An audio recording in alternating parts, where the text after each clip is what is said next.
error. However, if you're trying to prevent a future bad act like a terrorist attack, the intelligence community would favor a lie bias. That is preferable to falsely accuse an innocent person than allow 10 terrorists to carry out their plots. I want you to think about that. Which do you think are more harmful, false positives or false negatives? But who would have thought that an English painter in the 1640s, at a time when Oliver Cromwell is looming on the horizon, would have been painting Caravagesque scenes of John the Baptist being beheaded. It's an extraordinary thing to happen. If you think of what Dobson's really sort of exactly thought of. And that's the great man himself, William Dobson, in the middle there, in a very Caravagesque moment, presenting himself at the centre of the action.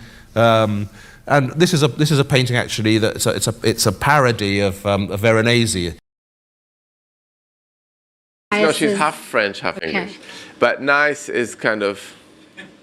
I know, so if I had a tiny bit of doubt about that recipe when it went to her and it came back with a nice, then we take it back and try it again and sort of put a big question mark around it and ask her, do we really love it? Yeah. Because you really need to love the recipes that go out there, because people cook them, they go buy the ingredients, feed their friends and family. You really want them to be pretty spectacular, because otherwise, why? Well, I'll ask one more question, but I would ask Googlers to have your questions ready. There's a microphone. But he's also producing English views, and we're lucky enough to have 2 of them here at the gallery. And I just want to say a few words about them, because they are paintings that I think give you a different sense of Canaletto. So we have a beautiful view here of Eton College in Windsor, and then down here on the far left we have the Rotunda at Ranelagh, which was here in London. It was part of a kind of pleasure gardens complex in Chelsea in the 18th century, which no longer exists. But I think, to me, it's important always to look at these as well as the views of Venice, because I think it just gives us that slightly different perspective on Canaletto. You get a slightly of capability brown English country house, even with a Palladian boathouse and a Gothic villa. And also, I think Thomas Cole slightly fantasizes the sort of Jane Austen love interest in the foreground, because he was conspicuously single at this point.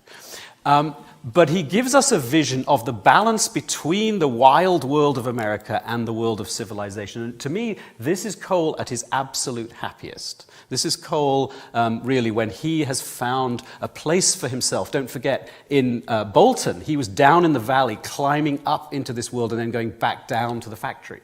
He's made it. He's made it socially, he's made it artistically. You should have become such an English national icon.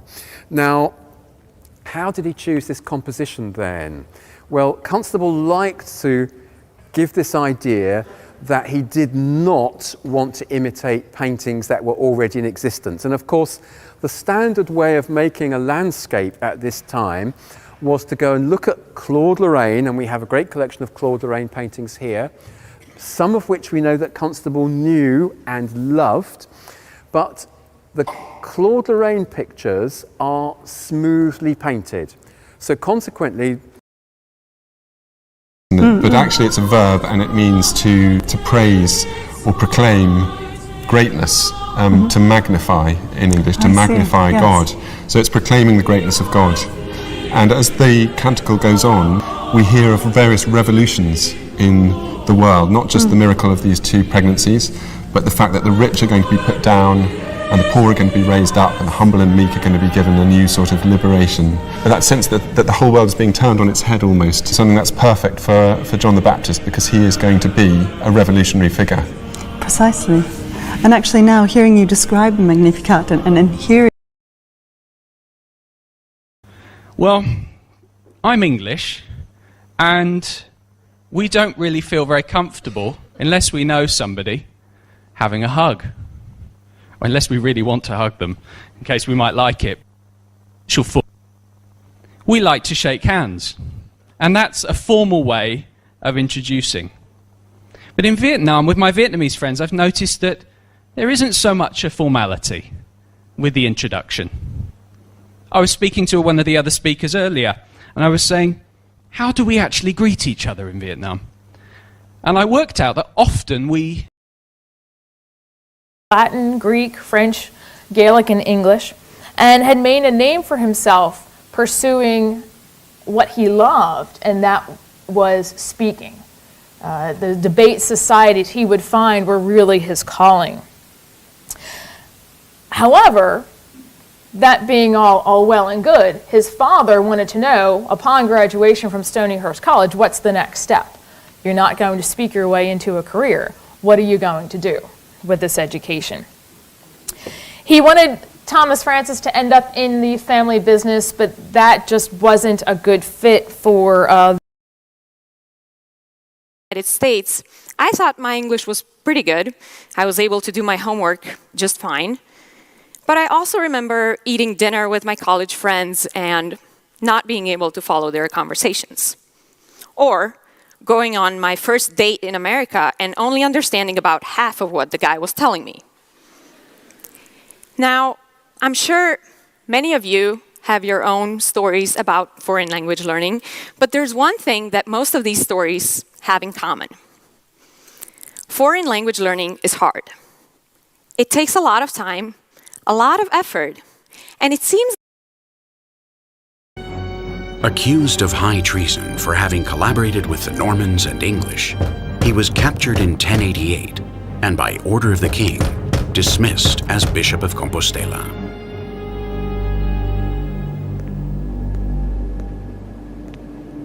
Luckily, there are times when history corrects the errors of men and presents us with exceptional characters.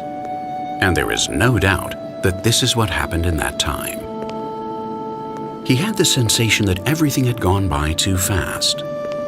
20 years had gone by since Diego Gelmírez traveled to Rome to be named bishop.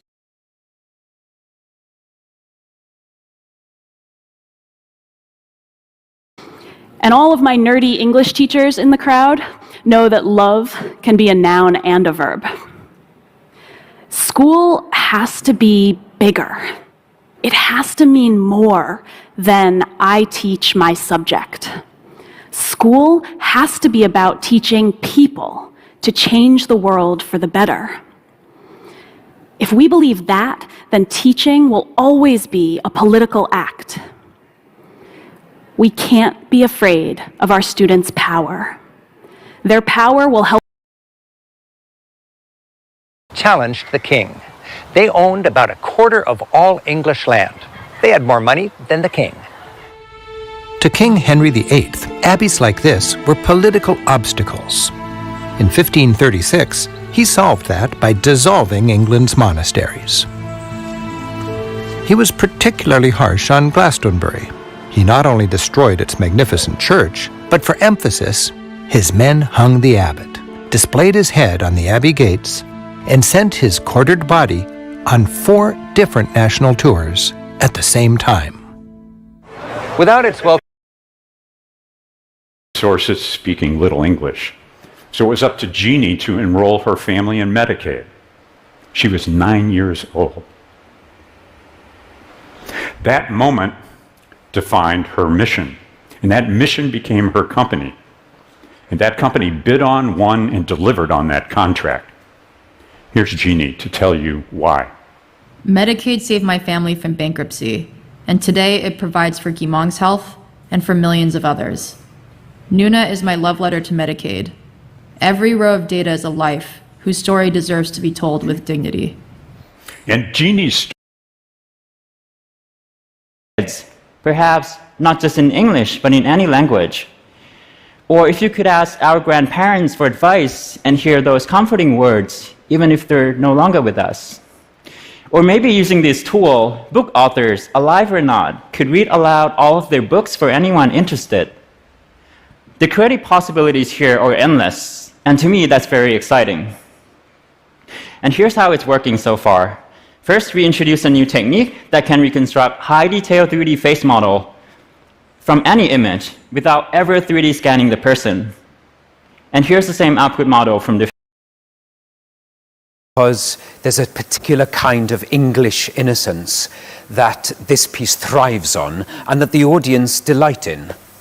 And when you make a decision that you're going to do that sort of show, it's both itself, but you've done quite a lot of new things too, which we'll come on to in the music a little bit later.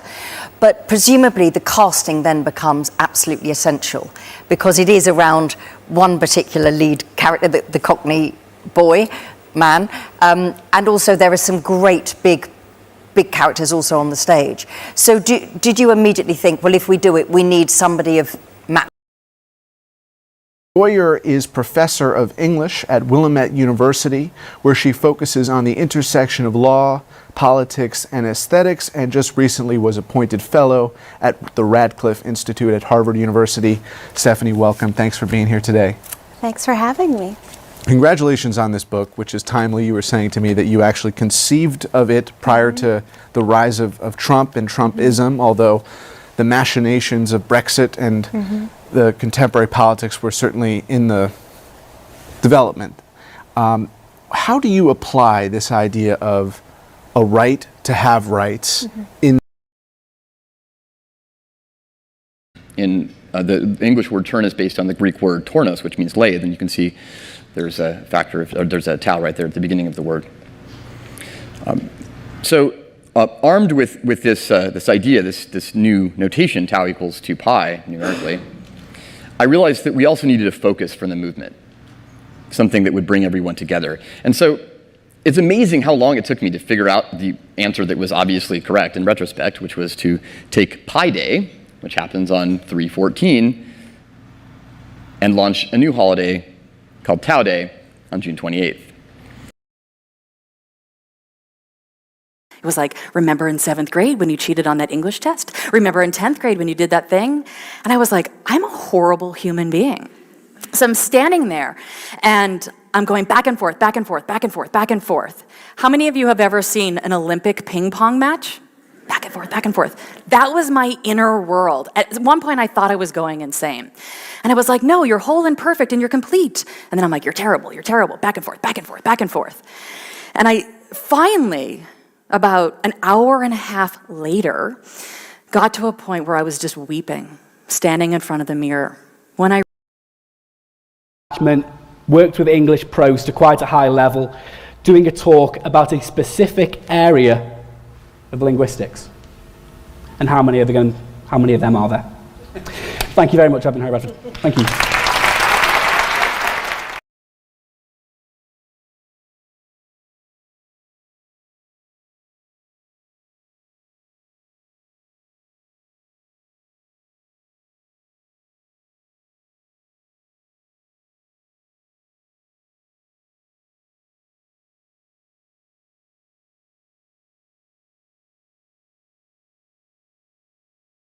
Humans. So Paul English, who was the creator of kayak.com, he's a techie through and through, but he also calls himself an AI realist. He's somebody who believes in the promise of artificial intelligence, but also realizes that this is not something that tomorrow or next year, or maybe perhaps in the next decade, is going to completely take away from sort of from the characteristics and the qualities of what a human can provide. And so he's now creating a company called Lola that's based in Boston.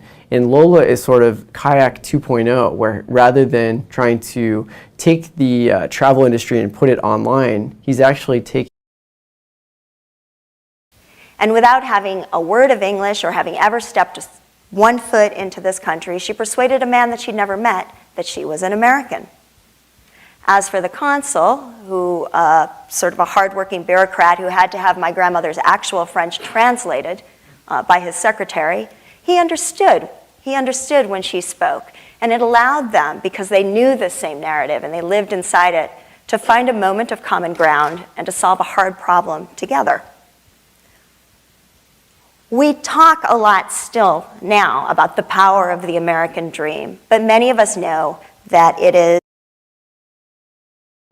Then New Zealand English would gradually migrate over centuries to something that it wouldn't be exactly like Maori was, because the land evolves too. But you would recognize it as of this place. So this means that restoring, regenerating, and celebrating and spreading the Maori language is an essential part of caring for the land, the place of New Zealand, which is the work that's necessary in order to do spies following a brazen nerve agent attack on English soil. The larger truth is that Britain is now Europe's weakest link. It's only a matter of time before Russian President Vladimir Putin probes the UK again. And when he does, Britain will have fewer tools to respond. Meanwhile, with Britain joining the Trump administration by putting trade and investment before human rights and good governance, journalists, opposition politicians, and human rights activists around the world are less safe. By retreating from liberal norms and siding with the United States. Gardening book in English, so it's a good place to start. And when was it written? It was written, this copy's 1586. And there is a very ornate patterned form. What's going on there? So these are designs for knot gardens, and you'll find there are quite a few of them. And that's like a labyrinth. So entwined, elaborate hedges made out of thyme or herbs of any kind, maybe box, but low hedges.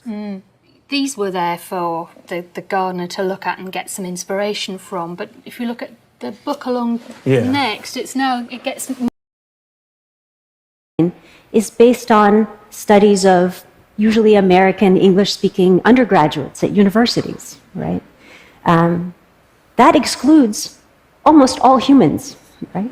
So what we know about the human mind is actually incredibly narrow and biased, and our science has to do better.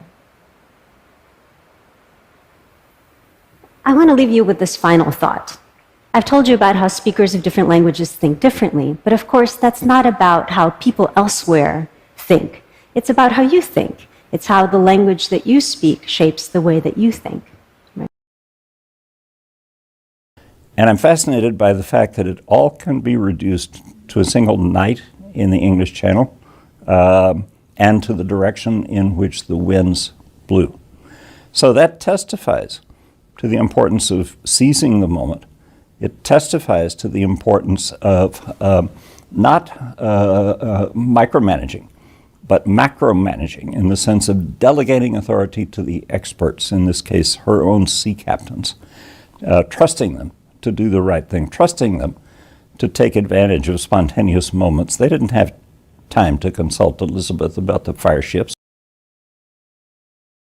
Some are immigrants or parents who don't speak English very well, but they go through every day. I went through when I was their age, this transformative experience of going from our communities to these communities of access and privilege and great wealth, in which we are very, very different from the majority of the students there. But that is an incredibly empowering and transformative experience. Even if it has its challenges, there's no question about it. But what you realize, and what I realized in writing my book, even at 24, and talking to all of my friends and my peers from my time at Lawrenceville, you say in an English writing class or a literature class. So it has to do with writing, but I think it can be applied to any type of learning you do. So I call this my left hand or non-dominant hand learning experience. And I'm going to demonstrate a couple things for you, then I'm going to tell you a little story. So,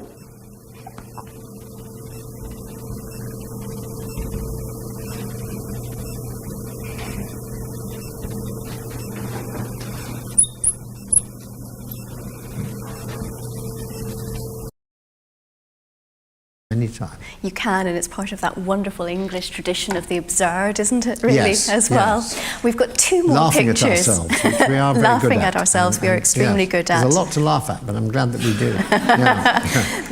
This is something probably very different. This is not to laugh at. Yes. Well, it is very different, but I find his paintings a bit like Hammersoy, a Danish painter I worked with. They've got terrific power. And the way you immediately want to get a scarf on and put a coat on just because you feel the cold, and also you're not quite sure what's going on. what's called an English or American knitter, in that I hold the yarn in the working yarn in my right hand, but plenty of people hold the working yarn in their left hand like this, and it's really just the same.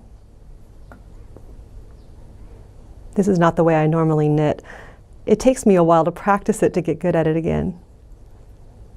I have not practiced this morning. But either way is fine. Okay, I'll finish this row because I want to show you how to count garter stitch ridges. The principle of English law for centuries has been, if something doesn't harm other people, you should be free to do it. Now, there might be disagreements in the room about whether that's right or wrong. The interesting point for me is that right now, that decision is not going to be taken by the state. It's going to be taken by companies. And that marks quite a profound shift, I think, in the way that politics is arranged and the way that political theory needs to proceed. Now, in the book, I won't bore you with this too much. I try to outline a series of doctrines, of ways of thinking that can help us to think clearly and crisply about what's at stake. Discussions in English and in Spanish. We kind of did a data training at the beginning where we communicated to individuals how to understand the data. And then we asked, does this resonate? What's the context? And these were incredibly important to us understanding the different narratives across our communities. So I'll give one example here. So this is a story of North Lawndale and West Englewood. So these are two communities on the west and south sides of Chicago, about 8 miles apart. And they look pretty similar demographically. They're about the same size, and they're both predominantly non-Hispanic Black populations. They also have if they're continental or American English knitters. And then they switched to Portuguese knitting for wrong side rows, for purl rows, which is brilliant. That is great. And because the resulting stitches are identical for Portuguese knitting and for continental American English knitting, what I mean when I say that is that there aren't any different twists to the stitch or anything like you would see with combination knitting or with mirror knitting. You can alternate Portuguese knitting and other styles of knitting every other row, every other stitch if you wanted to. There's no difference, just as long as your tension matches. So this is a good way of practicing.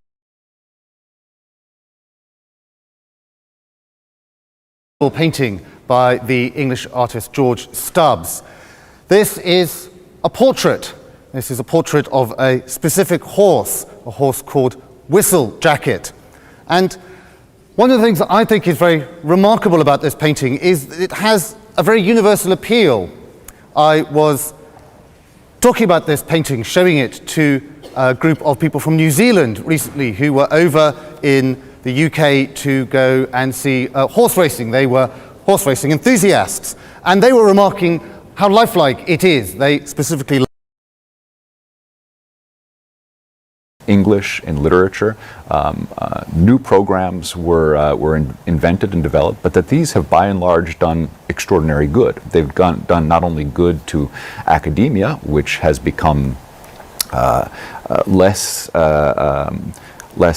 shall we say, focused on only a particular set of people and the experience of those people. It's enriched intellectual life, and it's done boundless good for women and minorities and people who had in fact lived oppressed histories. The problem, I believe, Revolution, and was first used by French writers but made popular by English economic historian Arnaud Toynbee. The Industrial Revolution was underpinned by the Agricultural Revolution. From the mid-18th century to the mid-19th century, agricultural production increased significantly. The huge increase in food output supported the expansion and sustained a large population and boosted trade. The increased use of machines over human or animal power in farming also meant that less farm workers were needed, and they could leave the land to industrial towns. Better metals and richer fuel also. Our chief technology officer is an English major, and he was a bike messenger in Manhattan. And today we're 1,000 people, yet still less than 100 have degrees in computer science or engineering. And yes, we're still a computer consulting firm. We're the #1 player in our market. We work with the fastest growing software package to ever reach $10 billion in annual sales. So it's working. Meanwhile, deaf people, but I speak, well, technically I speak Pidgin Signed English, but Signed English in the play, which is just our language interpreted or translated directly into Signed English. So I'm conversational, like I'm still expanding my vocabulary. So when we get into like really specific things, I still have to ask her to show me the signs. But you know, she and I go out to, when we have 2 show days, we'll go out for dinner in between the 2 shows, just the 2 of us, and we can carry on a conversation easily. Do you know how to sign shoot the shit? I guess it would be, yeah, shoot the shit. Or just talk shit, I don't know. The same language, but the meanings are very different between English and American, is what I found. So my African American friends, but I'm not African American because although I'm black, I'm from Britain, but I'm British. Do you know what I mean? It's those kind of... It's confusing. It's very confusing. So I say mixed race, and then my friend said, oh, no, she's black. And I was like, oh, yeah, okay, right, fine. But over there. But no, there's another phrase which maybe I should embrace even more, is dual heritage. And that's another phrase. So it's all these demarcations, and you've got to find out what works for you and what is acceptable as well. Right. Yeah. But I read something interesting. So you have one composer, that one was French, that one was English, that one was Italian, because music kind of mimics the social cues that we put out there through our language. That's a long-winded answer, but yeah. Thank you. Thank you. I'm super sad that we have to roll it up. Do we have time for one more? One more. Okay, one more. Hi, thank you for sharing so much. I would like to thank you for encouraging If I Was Your Girlfriend, because I heard it reinterpreted by TLC when I was under 10 years old, and that really inspired me to hear that song that way. But I have a where it seems every window reflects the English Channel's many moods. Standing guard over the harbour for over 800 years is Castle Cornet. Climb the ramparts for views back to the town and out to the sister islands of Herm and Saab.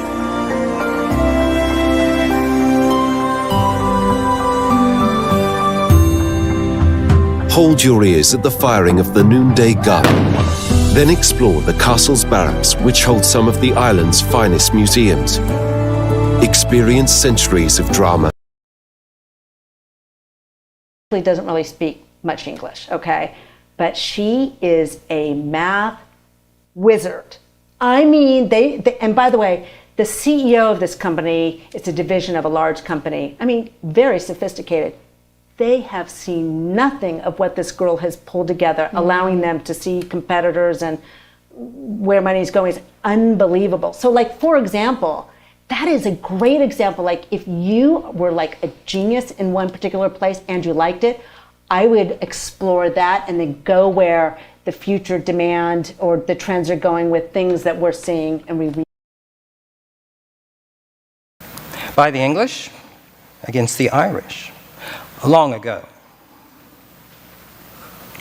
I took my idea for a study of the drum in the Americas back to my professors.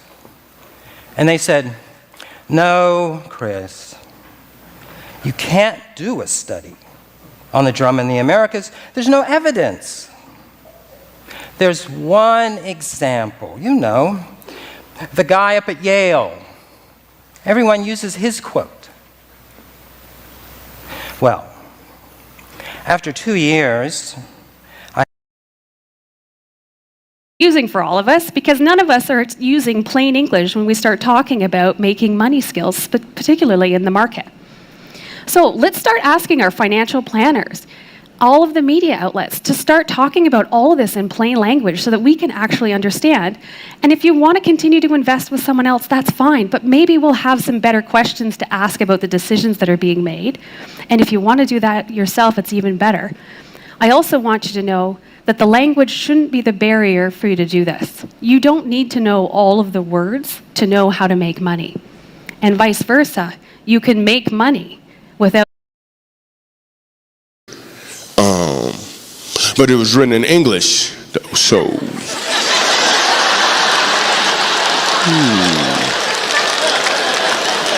So I walked up to him and I said, "You're dumb." But I said it in Spanish, though, so he didn't know. He didn't know. So I'm able to find comedy in a bunch of different places as a result of embracing what seemed like it was a handicap from my past.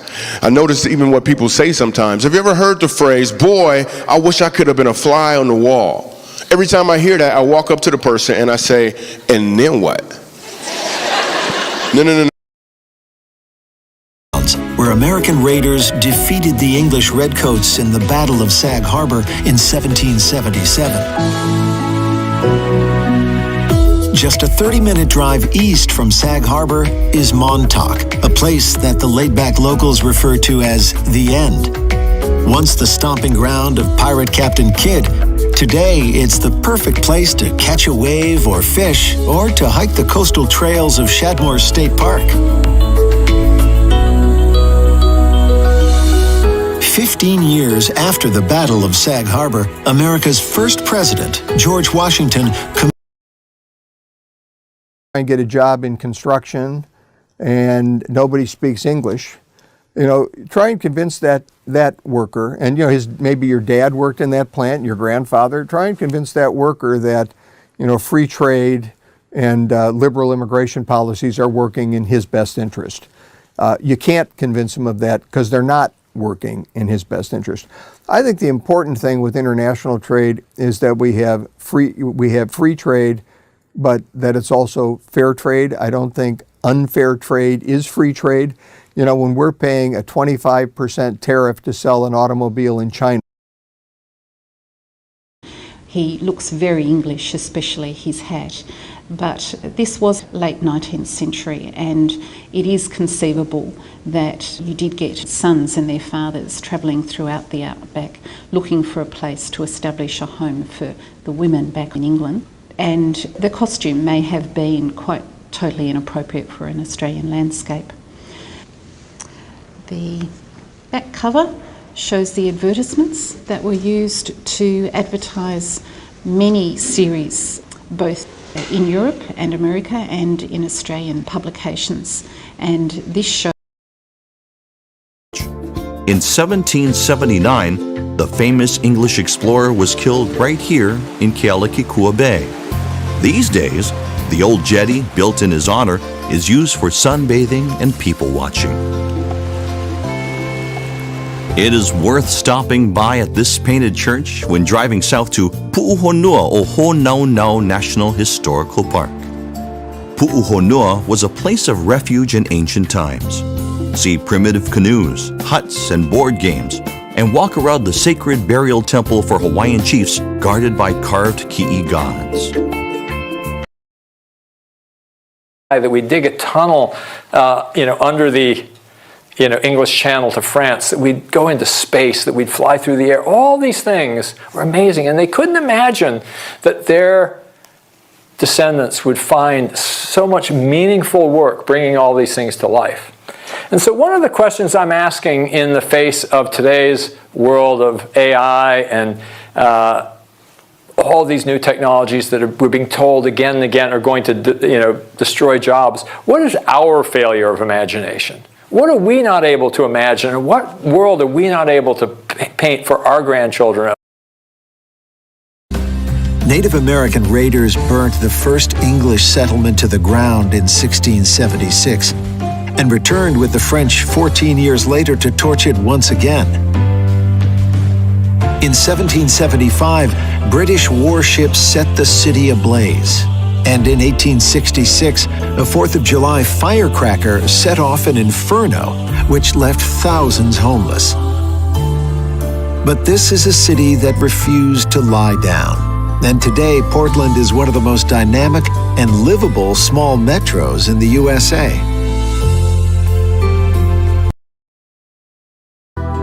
While returning from the Third Crusade, the English king Richard the Lionheart was shipwrecked on the nearby island of Lorco.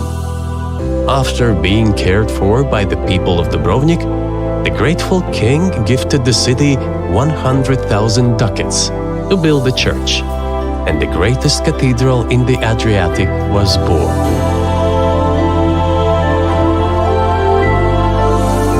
When you're finished exploring the old city's architectural highlights, you'll discover endless moments of bliss down the city's alleyways and laneways too. To begin with, I'm terribly sorry it's going to be in English. I feel very guilty standing here. But on the other hand, you're at an advantage, because it's not so much about what I have to tell you and say, it's perhaps more what these people in the pictures I'm going to show you are. So please come on a journey. It's quite simple, but it's quite spectacular. I'm going to begin with a quote. It's sort of something very simple I write in a book I published 1.5 years ago. It essentially says, be inspired by the world's last, most beautiful people and places. It's extremely simple, and that's exactly what I want to communicate to you. Be inspired. But where do they're not native English speakers. They're very low income, often the sole support of their families. And many of those women were raped by supervisors, sexually abused, sexually assaulted. But they did not feel that they had the power to be able to stand up and say, this is not right. This can't happen. And it was only when someone listened to them and someone heard their story and someone took up their cause that they were able to come forward, tell their story, and make it right. So we all have to be on the same team. Even though that everybody speaks English, but in those services, not everybody speaks the tribal language, right? But they still carry that tradition.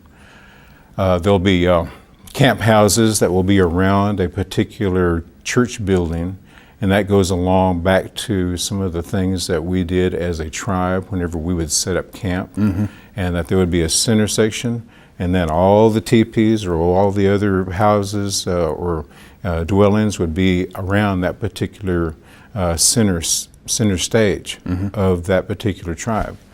And always there. An English scientist named Isaac Newton was the first person to seriously study gravity over 300 years ago. There's a famous story about him that you might have heard. Supposedly, Sir Isaac was hanging out underneath an apple tree thinking, probably partly napping, when an apple fell from the tree and conked him on the head. That's when Sir Isaac had an aha moment. Why did the apple fall down to the ground and not up or sideways? He realized that a special kind of force, which we now know as gravity, was acting on all of the objects on Earth, pulling them toward it. Once the apple became too heavy for its stem to hold it anymore, the gravitational pull of Earth newspapers, you got an English, you got an Irish, you got a German town, and they're all on the Costa del Sol with their timeshare condos. And it's just, you know, it is what it is. You can go there, it's kind of quirky. Local people are kind of frustrated because they can go to a restaurant and not find any Spanish on the menus, literally. Now, I've looked in the Costa del Sol from one end to the other, and there's one town I really like, and the town I really like is Nerja.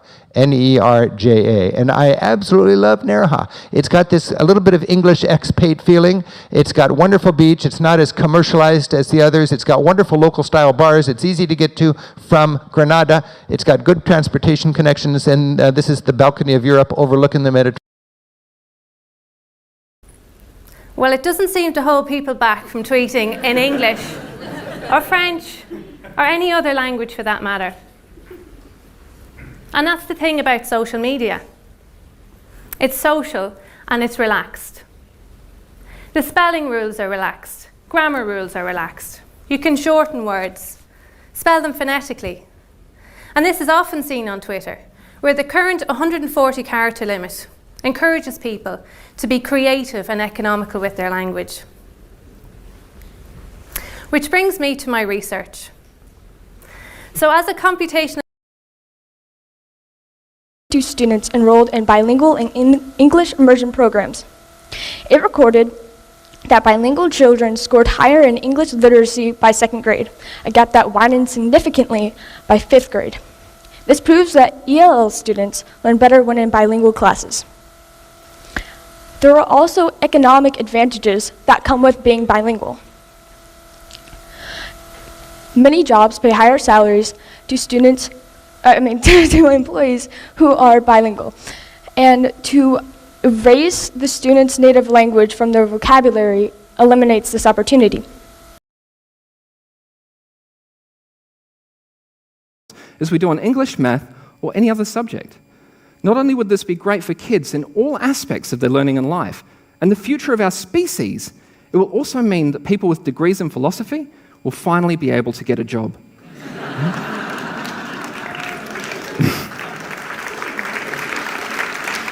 So, we're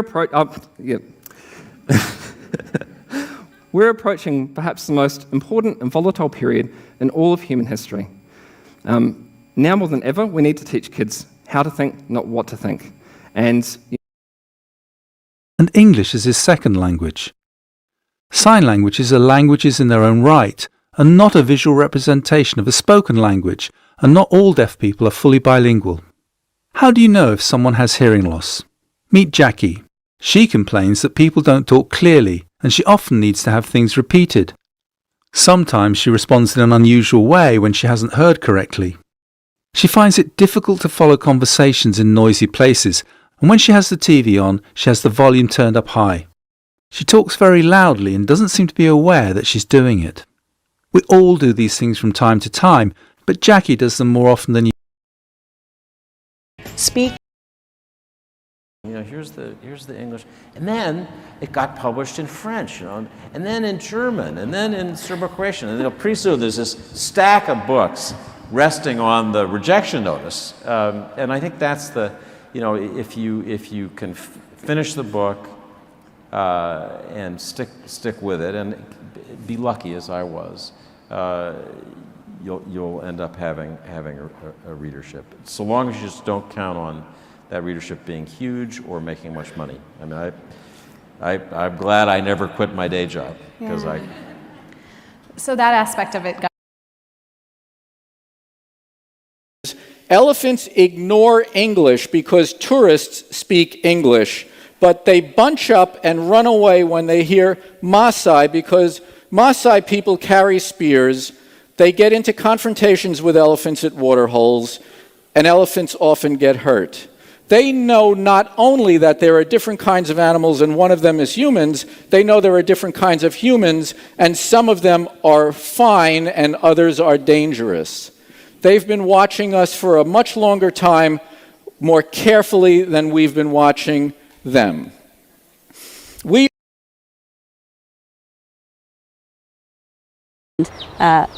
insects came, the birds came, and we have a huge range of native and English birds.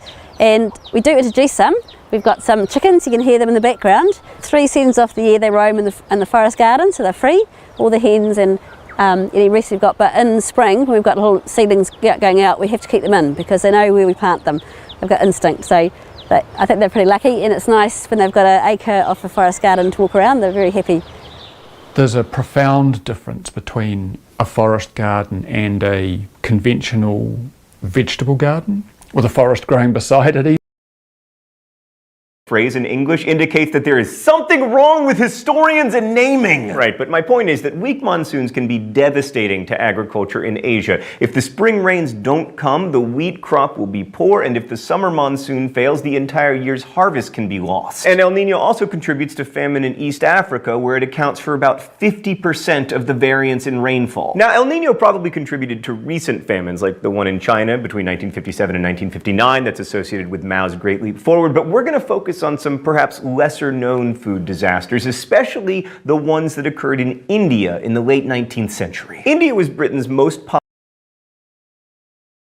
below to the English website on how the tickets work here in Munich, and instead I will use this video to give some other tips that would have been helpful for me to know when I first visited Germany. First of all, the public transportation in Munich is divided into rings and sections. The rings spread out from the city center, and rings 1 through 4 make up the so-called Innenraum section, the inner district. And as a tourist, I spent most of my time in that inner district. But something good to know,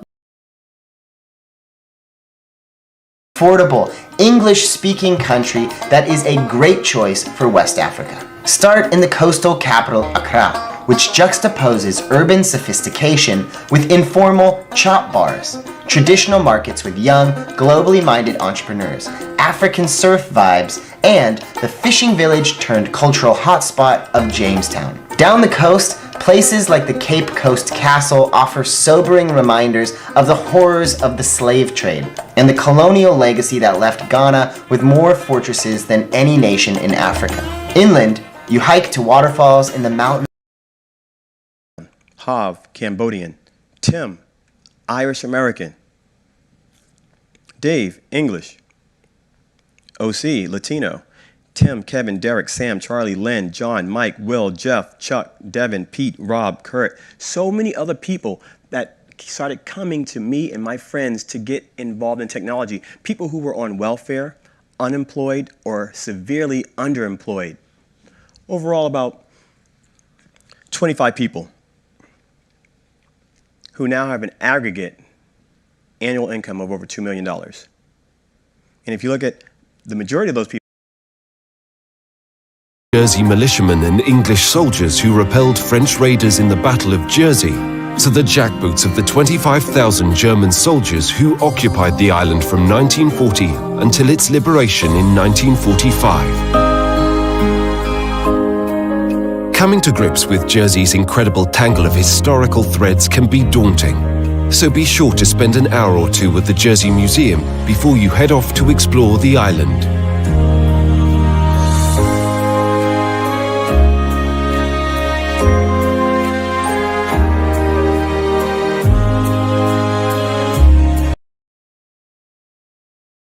To come to the US, and so I was just focused on trying to learn English, not thinking that what I was going to do when I grew up.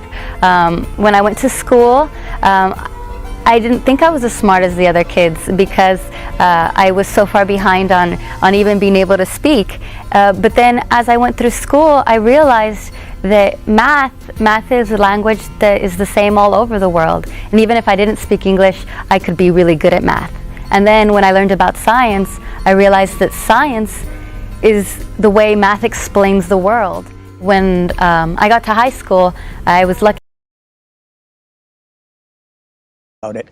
There is no phrase in the English language, monkey this up. Foul it up, screw it up, louse it up.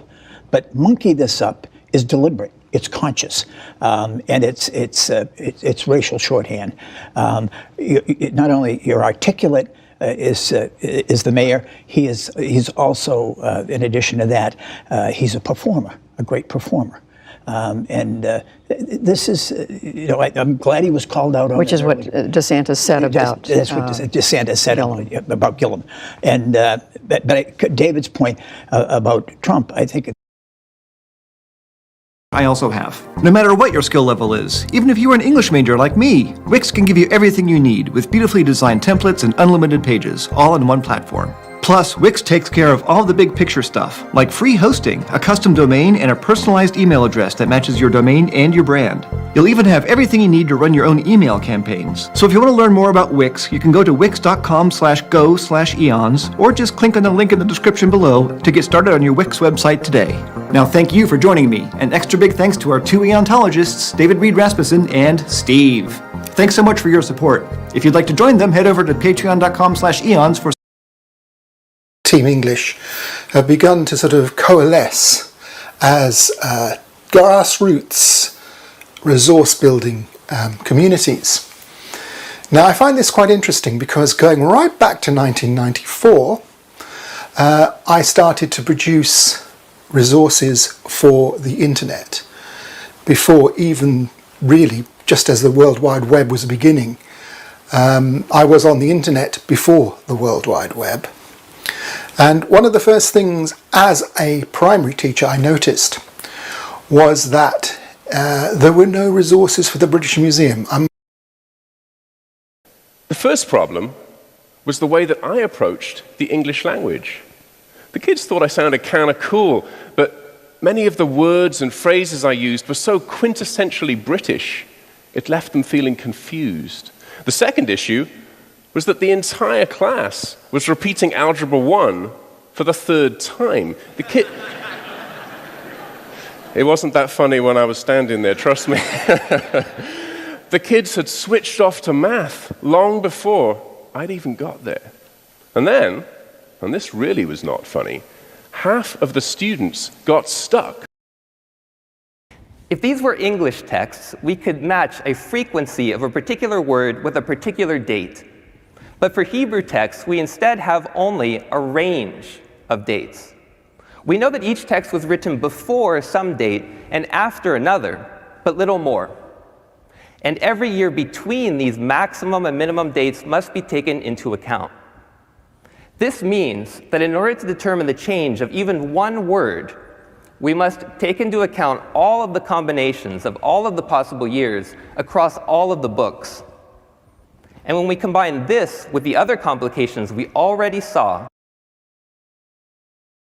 in and websites be outdated, not in English, and just confusing. Like, why I gotta give you my bank statements for a visa? That's just being petty. I get it because America ain't ish. So if you don't have someone to guide you through the process, I'm not surprised when people are hesitant to travel to countries that require a visa issued by the embassy in their country, in their home country. Meaning that once I got to West Africa, I couldn't go to any of the embassies in any other countries to get a visa to Nigeria. I had to get a visa from the Nigerian embassy in the United States. The point is that amongst this privileged class that we are seeing kind of promoting a lot of this travel and being able to do this, Al Jazeera English in virtually every English-speaking country in the world, YouTube's Lab Fail, and Discovery Channel's D-News, among several others. So please, help me in welcoming the woman who considers it her personal mission to redefine who and what we think of as a scientist, the researcher, actress, host, and of course, choreographer for all of Caltech's musical productions, the doctor with the best shoes in the game, Dr. Crystal Dilworth.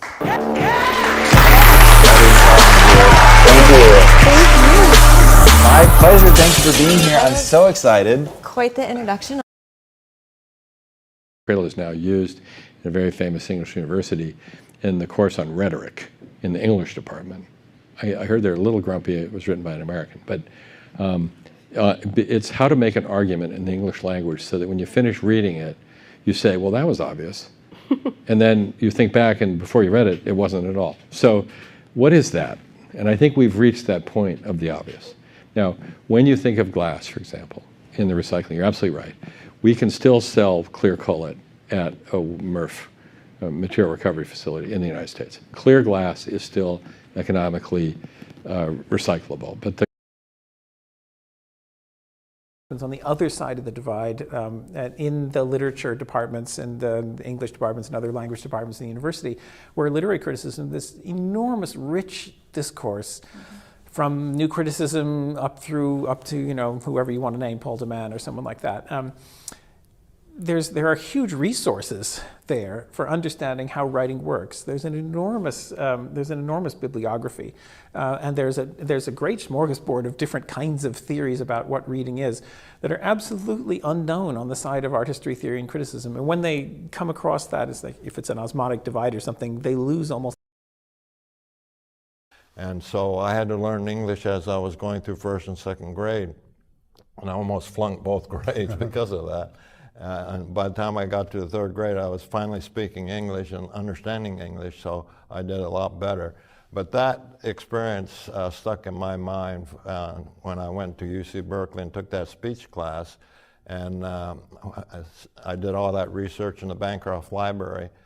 And the more I read about it, the angrier I got, because I realized what an injustice had been done to us. And so when I gave that speech to that class, which was the thing I say, we're not speaking English, I need to hear what's real.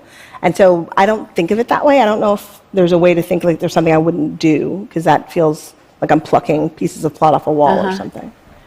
No, that's great. To what extent do you think you will use, you recently went on the board of Planned Parenthood and got involved in the Hillary Clinton campaign. To what extent do you think you will use your storytelling in the real world to affect change? Well, there's That's an intense subject to me because Okay. I feel like the lack of narrative that a lot here are more English than we are. They have more values. They look after their families. And I won't say a word against anyone who does that. But somehow, having decided to leave, it doesn't feel any different, does it? No, I thought it would. I thought we'd be less angry, but we're not. You see, it's the anger, isn't it? That's what it's about. It's about the anger.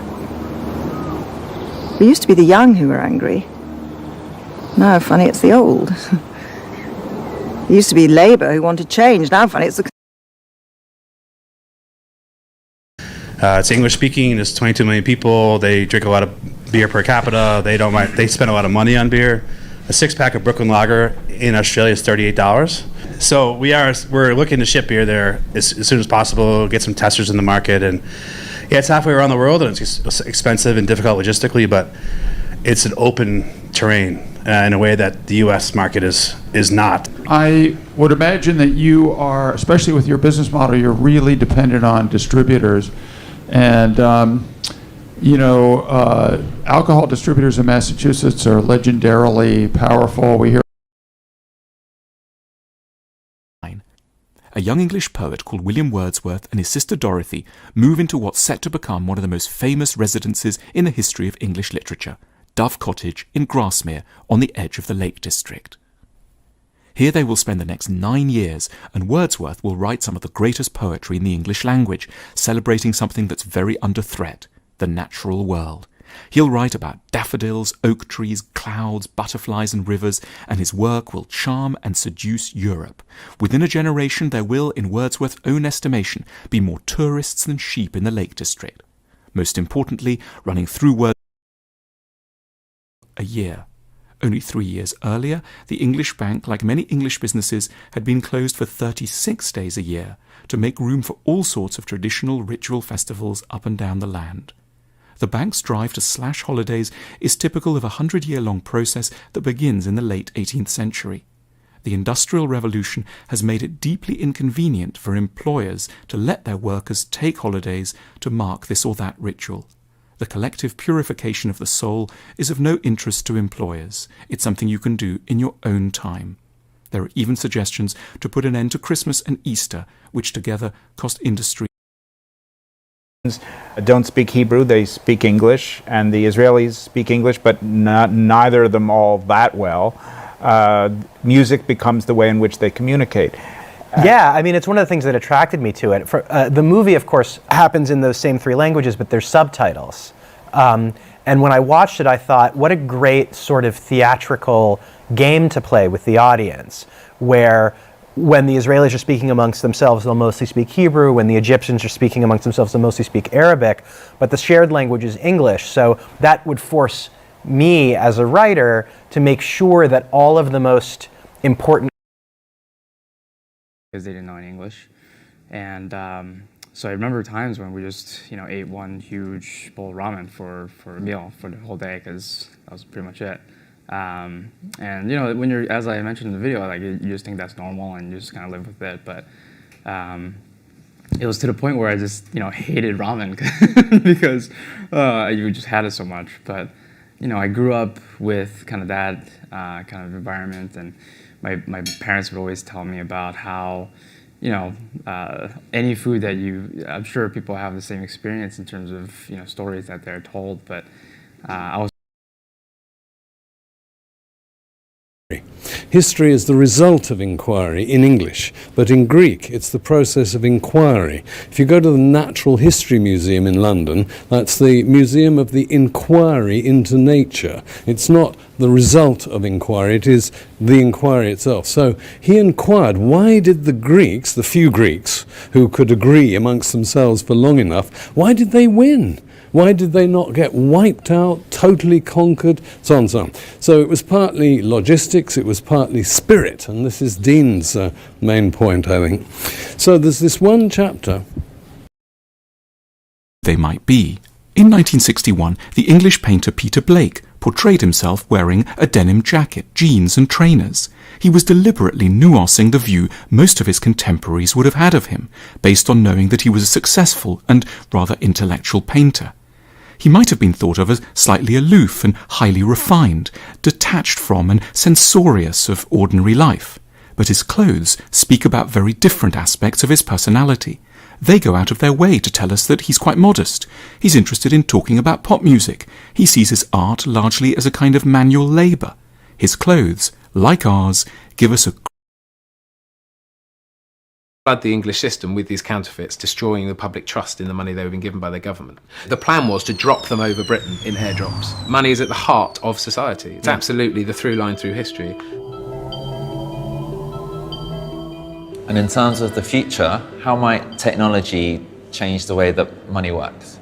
Well, there are lots of innovations. For example, in a lot of poor countries where you don't have well-developed banking systems, people transfer money on mobile phones. And then, of course, we have things like Bitcoin, which is a cryptocurrency. And various computer programs and algorithms are used to ensure it's in short enough. English was essentially a second language. He said that he learned it as if it were Sanskrit. And although he never went back to his earlier voice, I think he felt like someone who had learned a part rather than been born into it. One thing I found out when I was researching this was that his older brother, who went to the same public school in Brooklyn that he had, called Boys High, had been the vice president of something called the Correct English Club. And don't you think it's poignant to imagine all of these smart sons of immigrants founding a club? The most powerful two words in the English language is I am, and we each have the capacity to love. Thank you.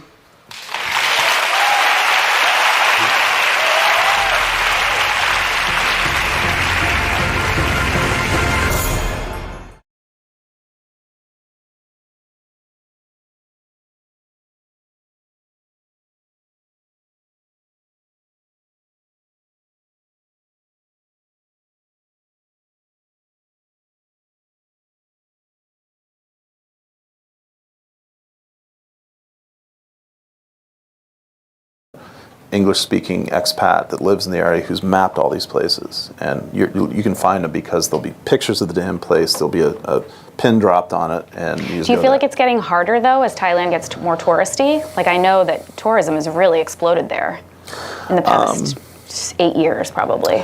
I don't know that tourism is at fault with the changing food culture there. I think it's mostly having to do with globalization? Yeah, globalization, modernization, the existence of a middle class. Speaking about urban areas. Right. There's the tastes of the Thai people are changing. Goldsmith's professor of English literature at Oxford, and she's written a number of books, including celebrated biographies of Virginia Woolf and Edith Wharton, a very short introduction to biography, and her biography of Penelope Fitzgerald will be published this fall. So, please join me in welcoming for this conversation Gary Giddens and Hermione Lee.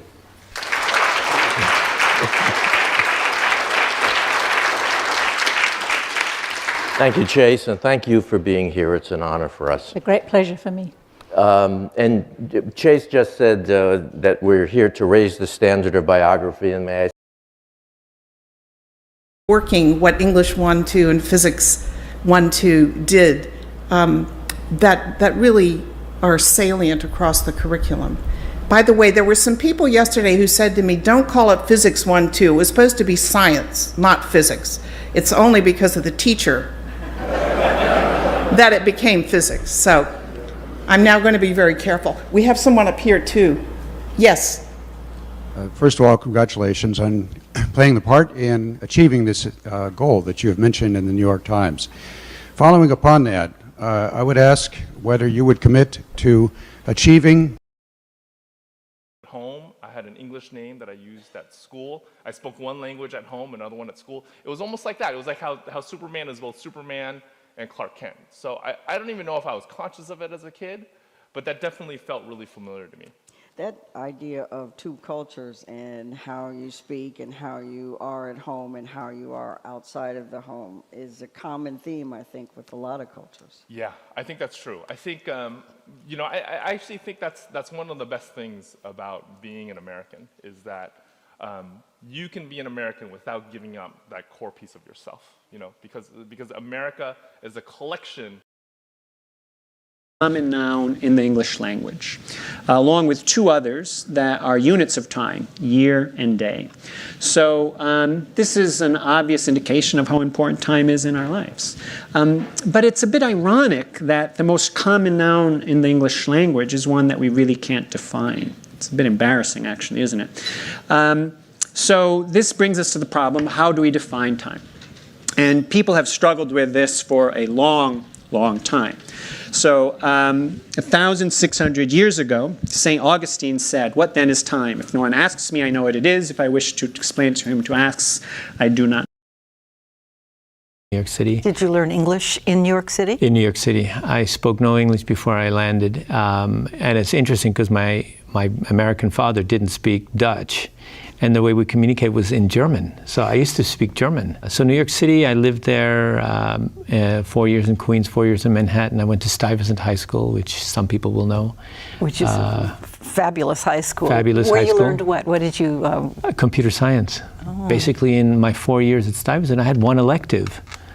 And you know, my entire career since has been based on that one elective. So you graduated from Stuyvesant High School? An email from Professor Leah Price of the English department, who was the thesis advisor of one of the inaugural Horizon scholar, Liz Ming Amizadi. Sorry, Liz, I know you're in the audience somewhere. I hope I've properly butchered your name. I've been practicing. With Professor Price's permission, I quote, "Your inbox must be clogged with fan letters right now, but I wanted to add one more by saying how stimulated, absorbed, and frankly moved I was by last night's events. This was one of the most or I'm not an English major, I'm not sure if it's metaphorically or not. What I notice is a lot of engineers are perfectionists. Now, I'm going to tell you that I don't think you have to be perfect. Processes have to be perfect, right? We do have to create engines that don't fall out of the sky. I've traveled 1 million miles just on United, right? So I need those planes to be up in the air, and I want the processes that are put in place to make sure that I always arrive safely home to my family. But that doesn't mean that every person in the organization is perfect. It's everybody.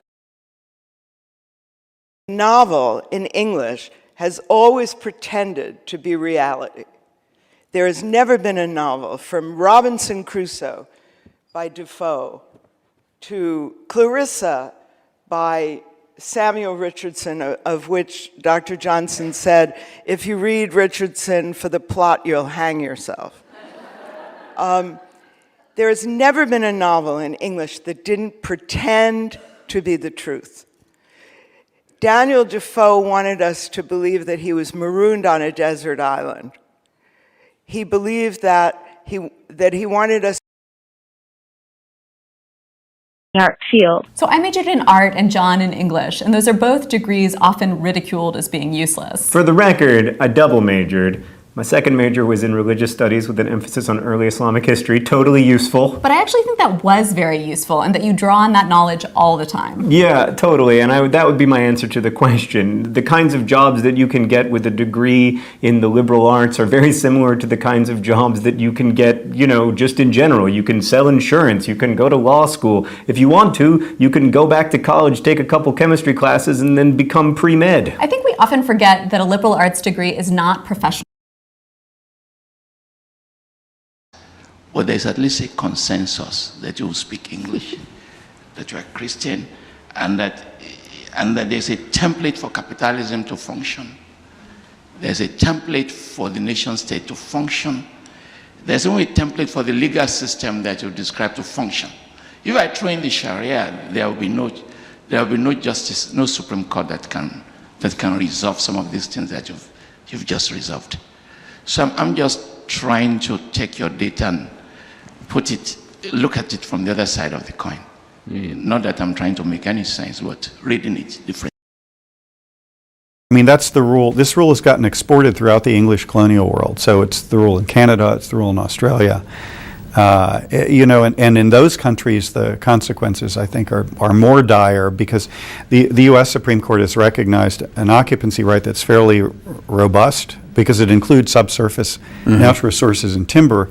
That isn't the case in these other countries. Okay. It's just sort of a surface right. But in any event, it sounds like it's the kind of law that is set up to serve colonizing.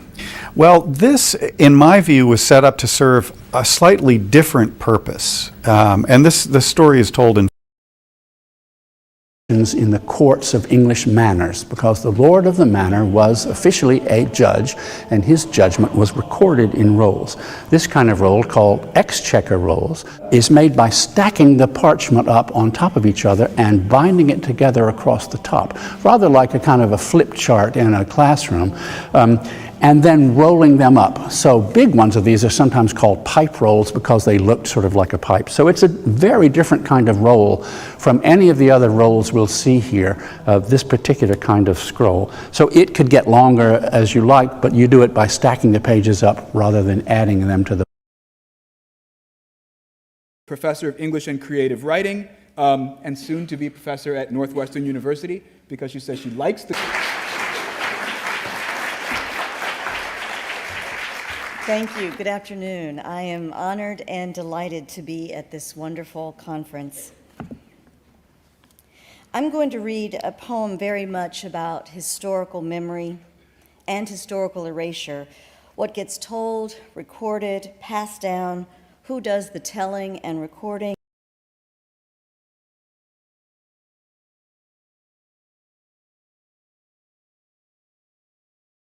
Chinese actually has those words in English put in Western letters in the middle of the Chinese text to give it that sheen of modernity. Those of you who know a bit about poetry will perhaps recognize at least two influences here, one of which is the great American poet Walt Whitman of the late 19th century, who very much followed that kind of idea of the personal and the individual expressing something about the wider universe, but also one of the most influential non-Western poems of the time, very influential on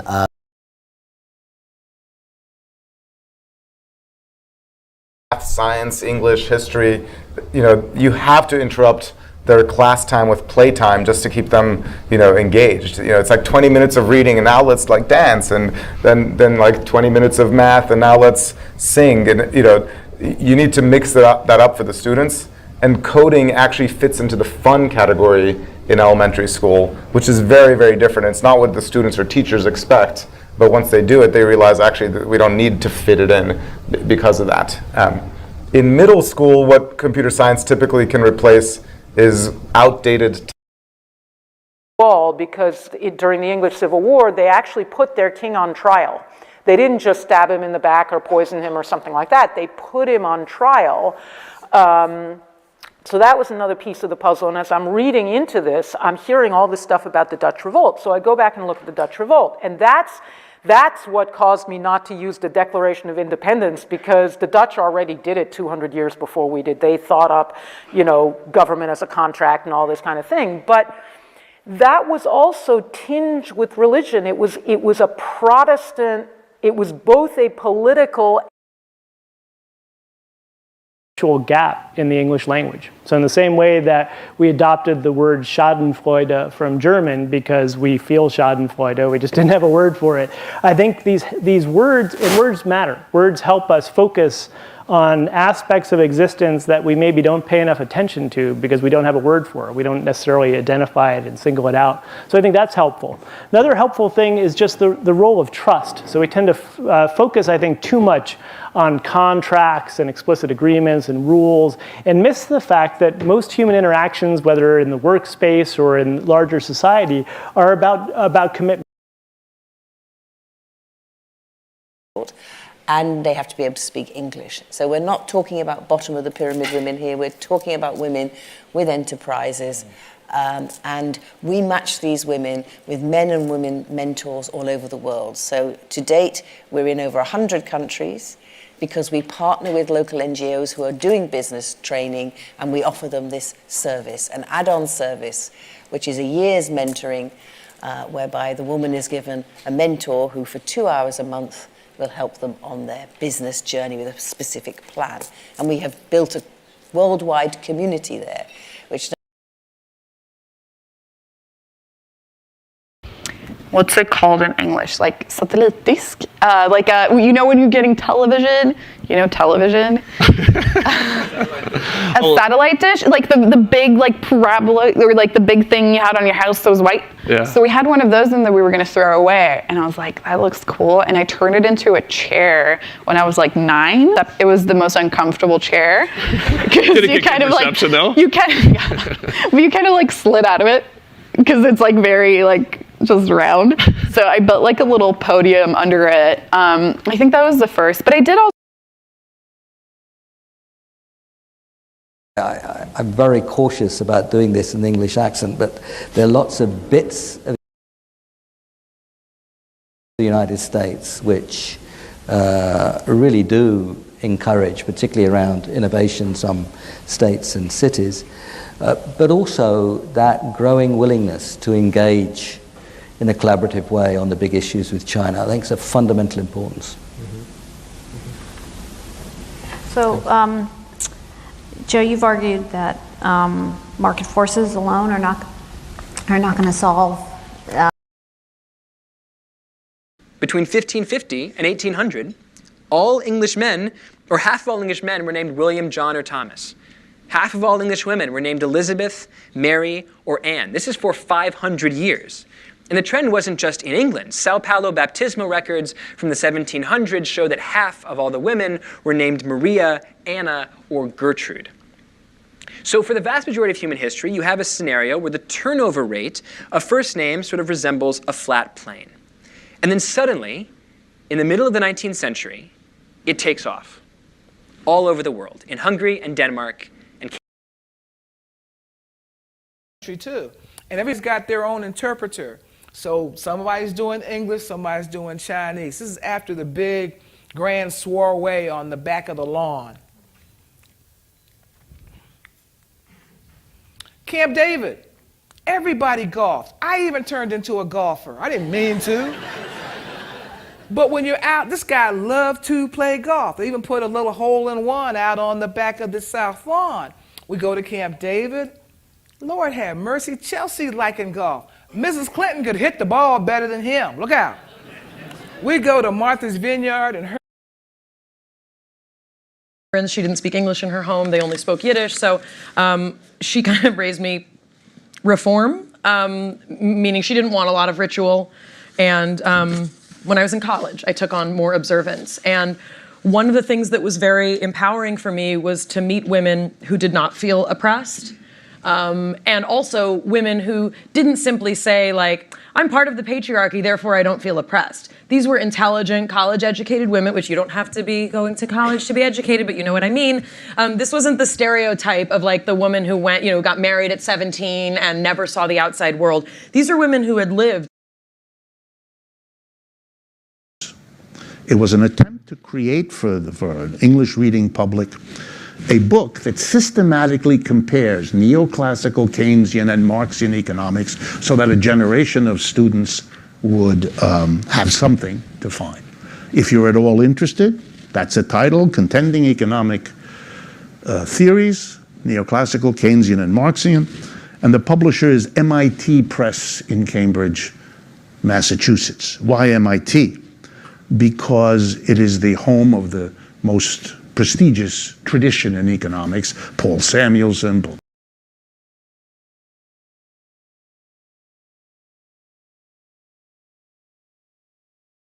English. She speaks English and Spanish.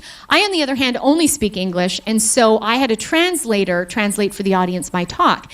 But because she spoke in Spanish, that meant when she gave her talk, I couldn't understand it. So it wasn't until we got to the restaurant after giving our first presentation in the hotel we were staying in that evening that we shared our stories and got to know each other. And as we were talking, she mentioned that she was 37. And I said, no way, I'm 30. A while later, she mentioned that she had a daughter. And I said, well, how old is your daughter? And she said, 25.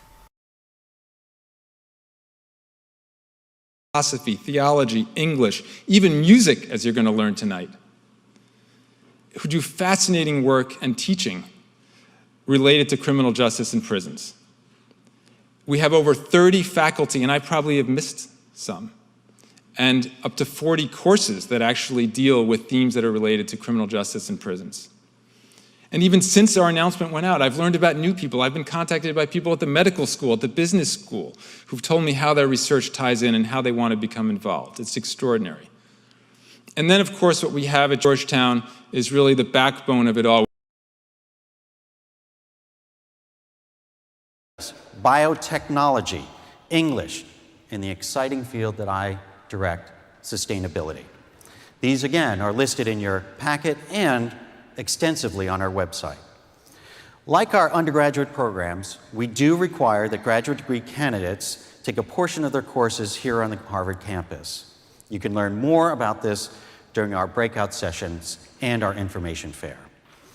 And these programs are ideal for those of you looking for an academically rigorous master's program that is challenging, focused, affordable, and again, and Donnie, and Donnie's a dialect, and English. So sent to boarding school when I was 6. Had advantages growing up in a multicultural world. It gave me an ability to look from outside the box. I think that was a great gift. It gave me a facility to move in and out of culture. But it left some really deep losses at the same time. Part of it was the way that I grew up. I had a very angry young man father who didn't have a chip for being a dad. And Portuguese.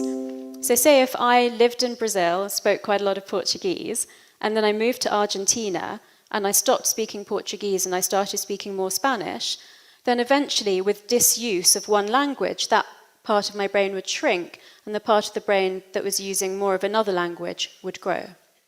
So there's something that London cab drivers have that's very special, and that is that they learn the knowledge. So just like learning a language, it's a very attention-intense activity. By the time they have done the knowledge, they have a map of every... I was in a prison university project, English 204 research class, the end result being to produce a 15 to 25 page paper on the topic of your choice. It was the beginning of the semester, and someone handed me a document.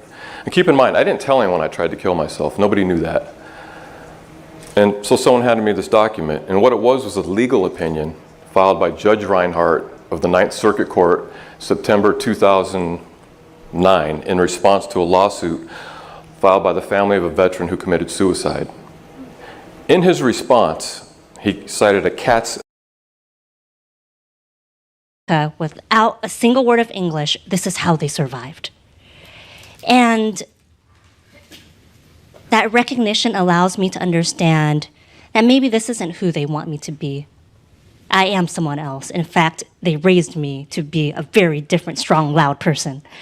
And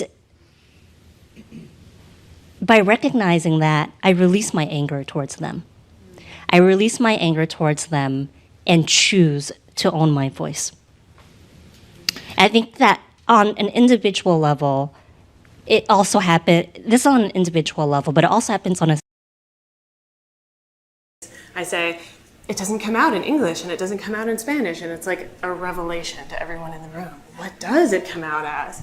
And I had a woman come up to me one time after I gave this talk at a bookstore, and she said, how do you do that? Really, how do you do that?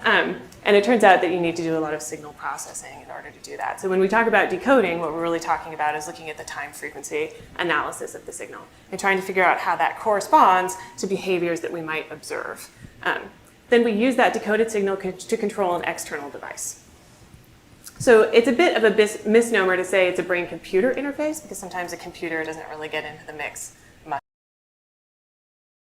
I had been working in New York. I was an English major. I've been working in publishing for a while, and the magazine I was working on folded in August of 2001, and then 9/11 happened, literally like 2 weeks later.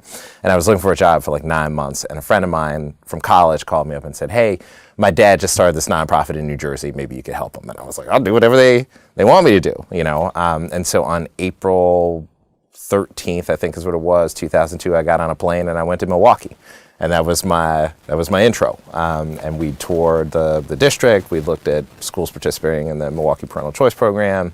We looked at reconstruction of Ediacaran life by the English artist John Sibbick. And one of the distinctive things that this sort of illustration captures is the fact that animals, well, it's not even clear which of these living things were animals, but animals in particular don't seem to have had too much to do with each other.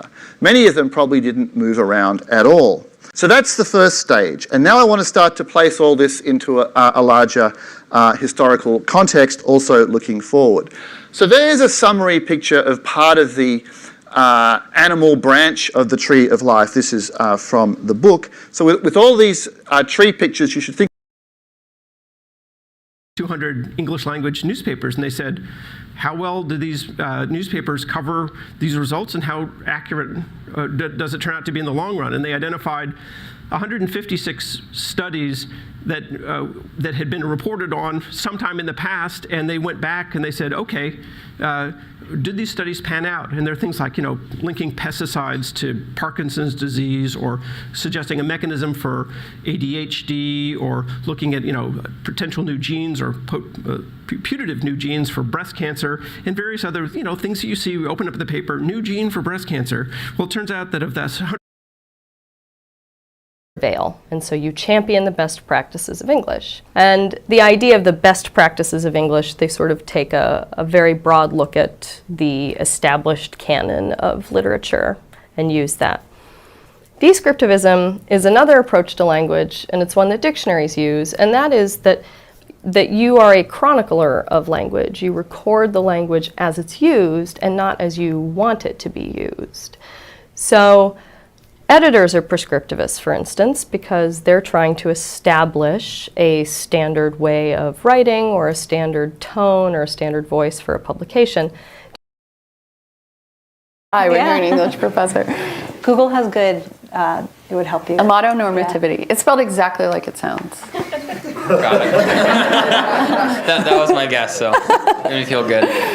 And so the main question is that there's a concept or this idea that everyone is our mirror. And there's a saying, if you can spot it, you got it. And relationships fail when we see in others qualities that we dislike about ourselves. And similarly, if you admire someone, it's because you see something in them that you have yet to own. So my question is that BS? It just shows that people don't know English. Because, in my opinion, Arabic is a language. People aren't Arabic, people are Arab. I don't know what you all think about this, but to me, as a sort of native speaker, that's what Arabic and Arab means. So this is, to me, it's sort of a fallacious reason not to call it Arabic philosophy, but it's really annoying to keep getting people who keep saying, well, you know that they weren't all Arabs, so I just don't really want to deal with it. There is actually another phrase which is sort of term of art, which has been developed within the field of Islamic studies, which is the so-called Islamicate. Islamicate would mean the geographical. To stand back. It felt like an English play, the kind of David Hare kind of a. Yeah, not quite as smart as David Hare. So David Hare is really smart. He's really smart, and he's meaner. You know, I really appreciated that they went after a big picture and tried to tell a big story, and they told it really well, and I thought it was really shallow. Elizabeth, you didn't I actually think that's the prize bait play. That's totally a prize bait play. And also, actually, geopolitics are fascinating. Like, how can you go wrong with that stuff? The material is fascinating. And flat like an alto, but the key of F like an English horn. And with its novel shape, and with an extended key range from low A to high G, instead of the typical low B flat to high F, it produced a visual novelty and a tonal novelty that is capturing and enchanting. And I'm going to play for you a little excerpt of what the context sounds like. This is me in a performance with organ some years ago.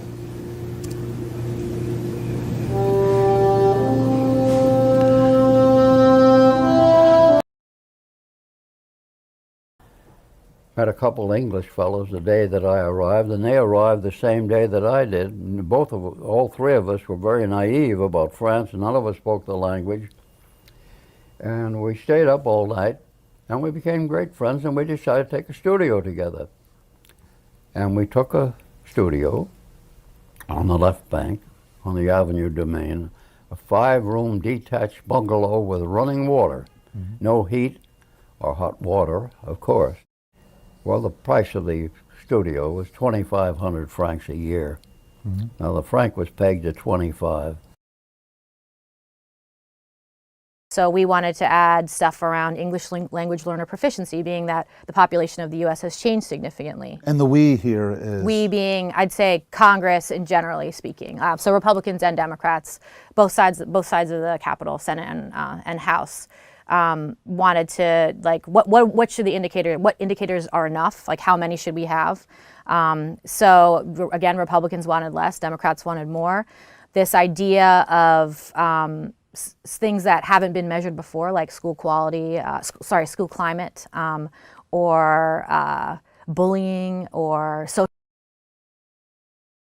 And you can express it in English. It can be expressed quite precisely in a very simple mathematical equation.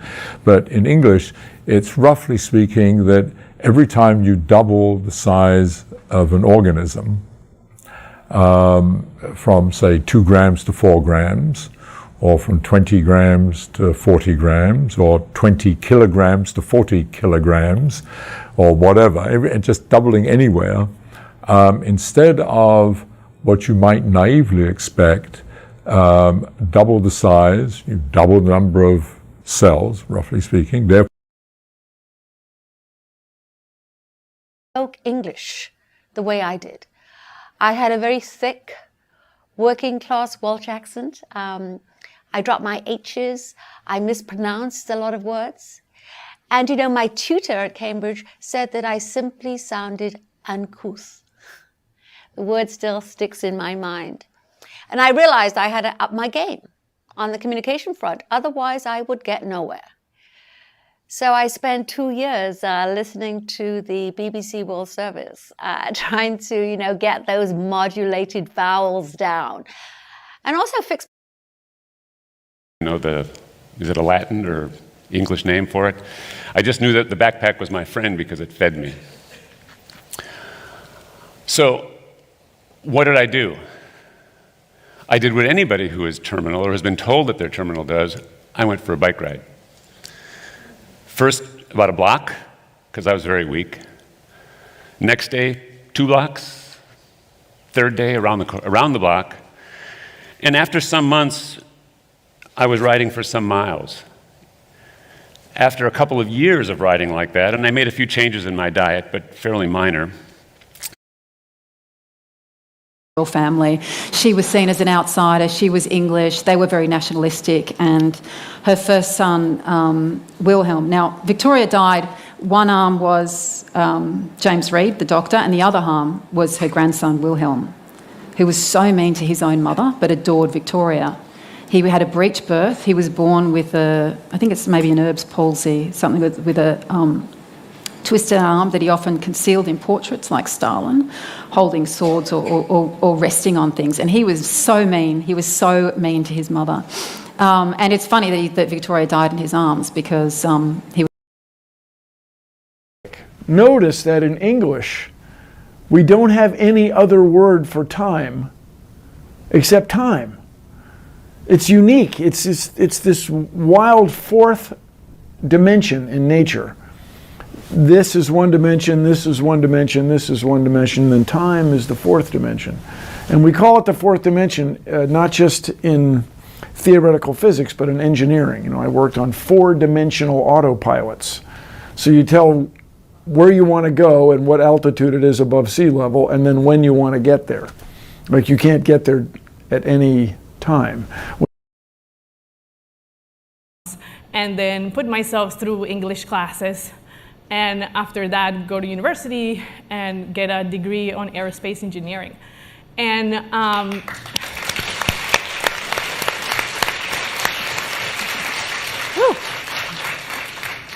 thank you guys. I think that after that, I had my first break, which was I was doing great at school, and just side note, I was doing great at school, and in Colombia, you know, they grade you with numbers, but it's like, if you're doing great, you're 90 or 100. And I kept looking at my other non-English speakers, and they would learn, and it was just, you could see that she blossomed. She loved it. And so she started to learn a few things, and English, but she's very selfless. You know, she wanted her kids to do well, and her message for the girls in the family, not that it wouldn't apply to the boys, but she was barred from education because the war was in full swing. It was unsafe for girls to walk to school because, you know, let's face it. Respects. Let's say I say to you, oh, you speak English so well. And your response is, yeah, I'm from Cleveland. Right? There shouldn't be a surprise here. But the notion that you are surprised, or that I am surprised that you are able to navigate the English as well as you do, the English language as well as you do, is an indication that that wasn't my template for you. Let's say there were conversations when Barack Obama was running for president, how articulate he was. Right, that Barack Obama was so articulate, even by Democrats, even by the man who became his vice. I had to go to my English teacher to get that kind of definitive analyzation that you just made. And so my question is, what gave rise to that old narrative? Why did historians feel the need to make that narrative? And why did people accept it for so long?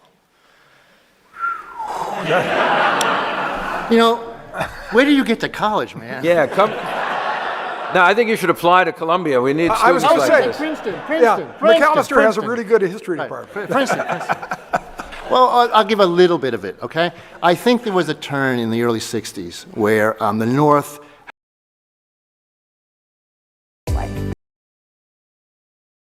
here. Maybe growing up here, speak only English, or going to U.S. schools. What do? And you know, there's been a large numbers of deportations last year, of about 400,000, so it's very high. So this threat of deportation is just very difficult. And of course, the inability to get work in the regulated economy. So it's a terrible thing. So one would hope that Congress would pass legislation that would provide a way for these people to legalize their status and a pathway to citizenship in the United States. Well, you're English. But, ladies, yeah, anarchy for her. Oh, it all just blew back. Now, here's a tip with anarchy for her. You don't just spray it. You spray it and then you want to. You want to try some, Chelsea? Eddie? Pick one. It's terrible. It's really bad.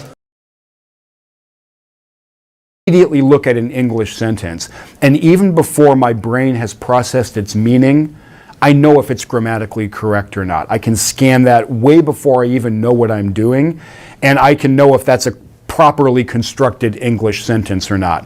I can't do that for any other language, and people who come to English as a later language can't do it nearly as reliably, nearly as quickly as I can. So we native speakers build up this intuition about the languages that we speak.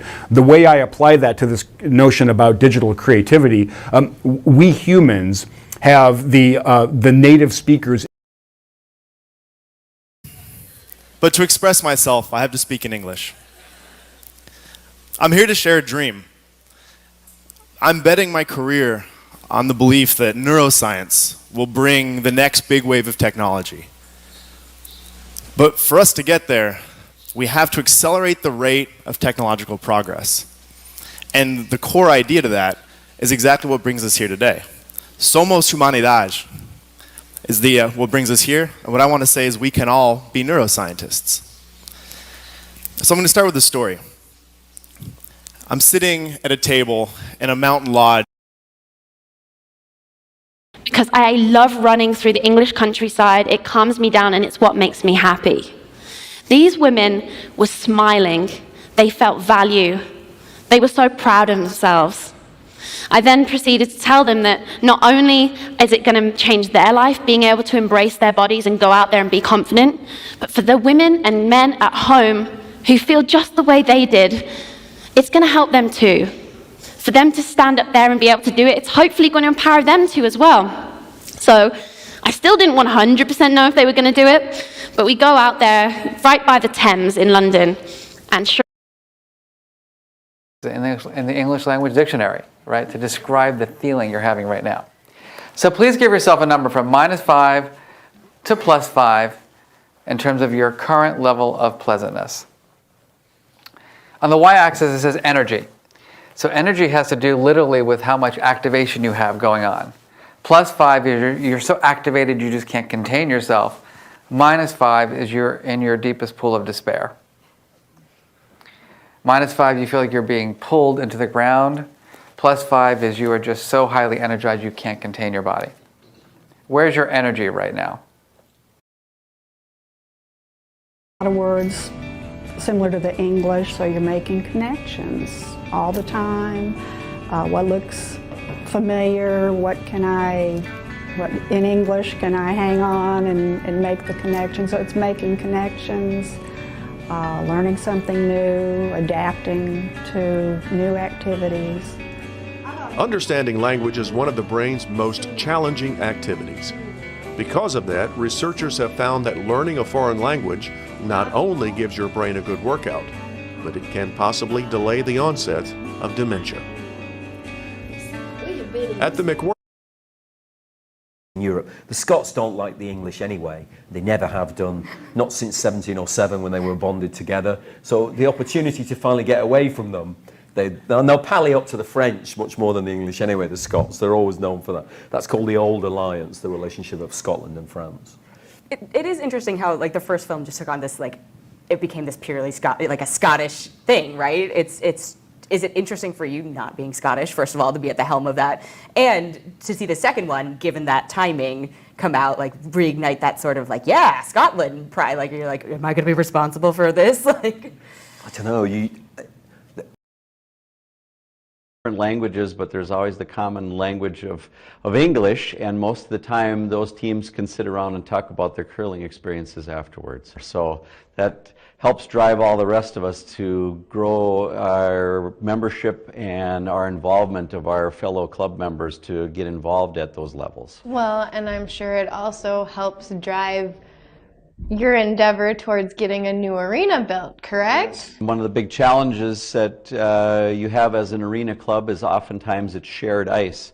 So we not only have our curling ice for a few nights a week, but we also share with hockey players.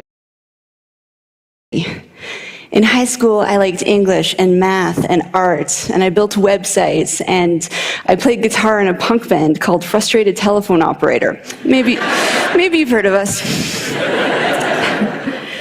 This continued after high school, and at a certain point, I began to notice this pattern in myself, where I would become interested in an area, and I would dive in and become all consumed, and I get to be pretty good at whatever it was. And then I would hit this point where I'd start to get bored. And usually I would try and persist anyway, because I had already developed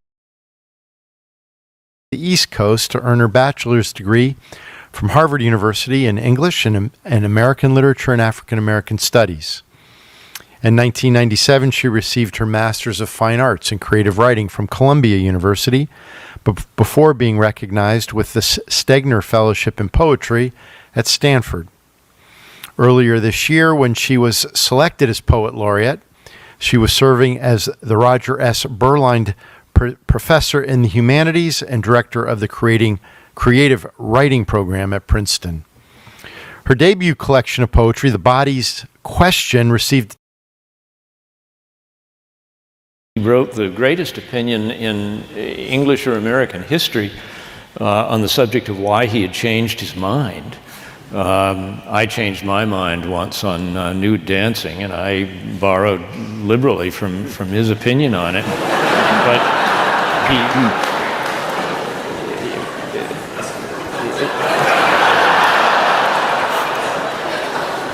Keep on, David. Keep on.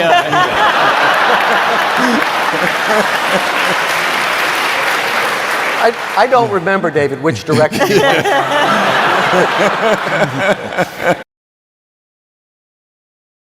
8, 9, 10, and 11, English language arts and math for the most part. And then there are all of these other teachers, pre-K through 2, and then up the grade span that don't teach in those major subject areas.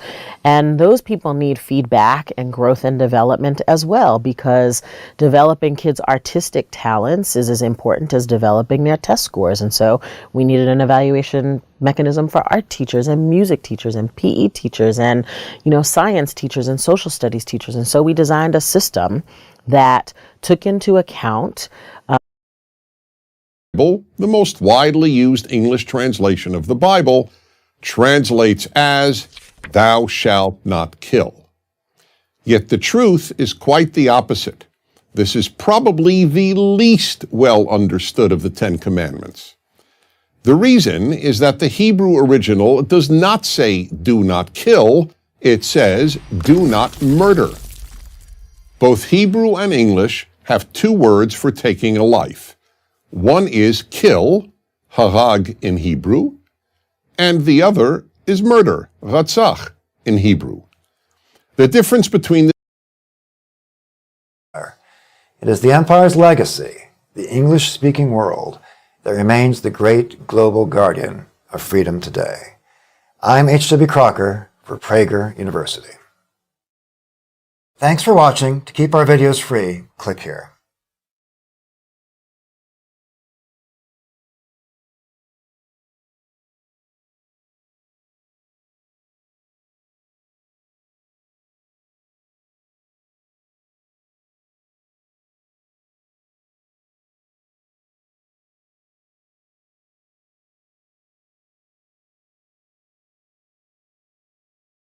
Stuff, English signs everywhere, guidebooks, apps, tourist information centers.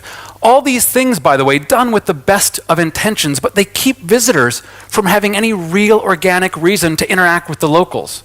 And when I mean organic interaction, I'm not talking about this. Okay? Now let me pause for a second to ask a really important question. Why do we travel? The reason I do, and I don't think I'm alone here, is to experience something different, something we don't have at home. And destinations want to offer.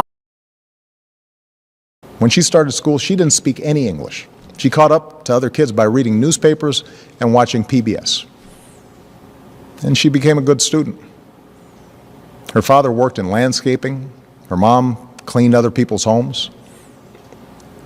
They wouldn't let Astrid apply to a technology magnet school, not because they didn't love her, but because they were afraid the paperwork would out her as an undocumented immigrant.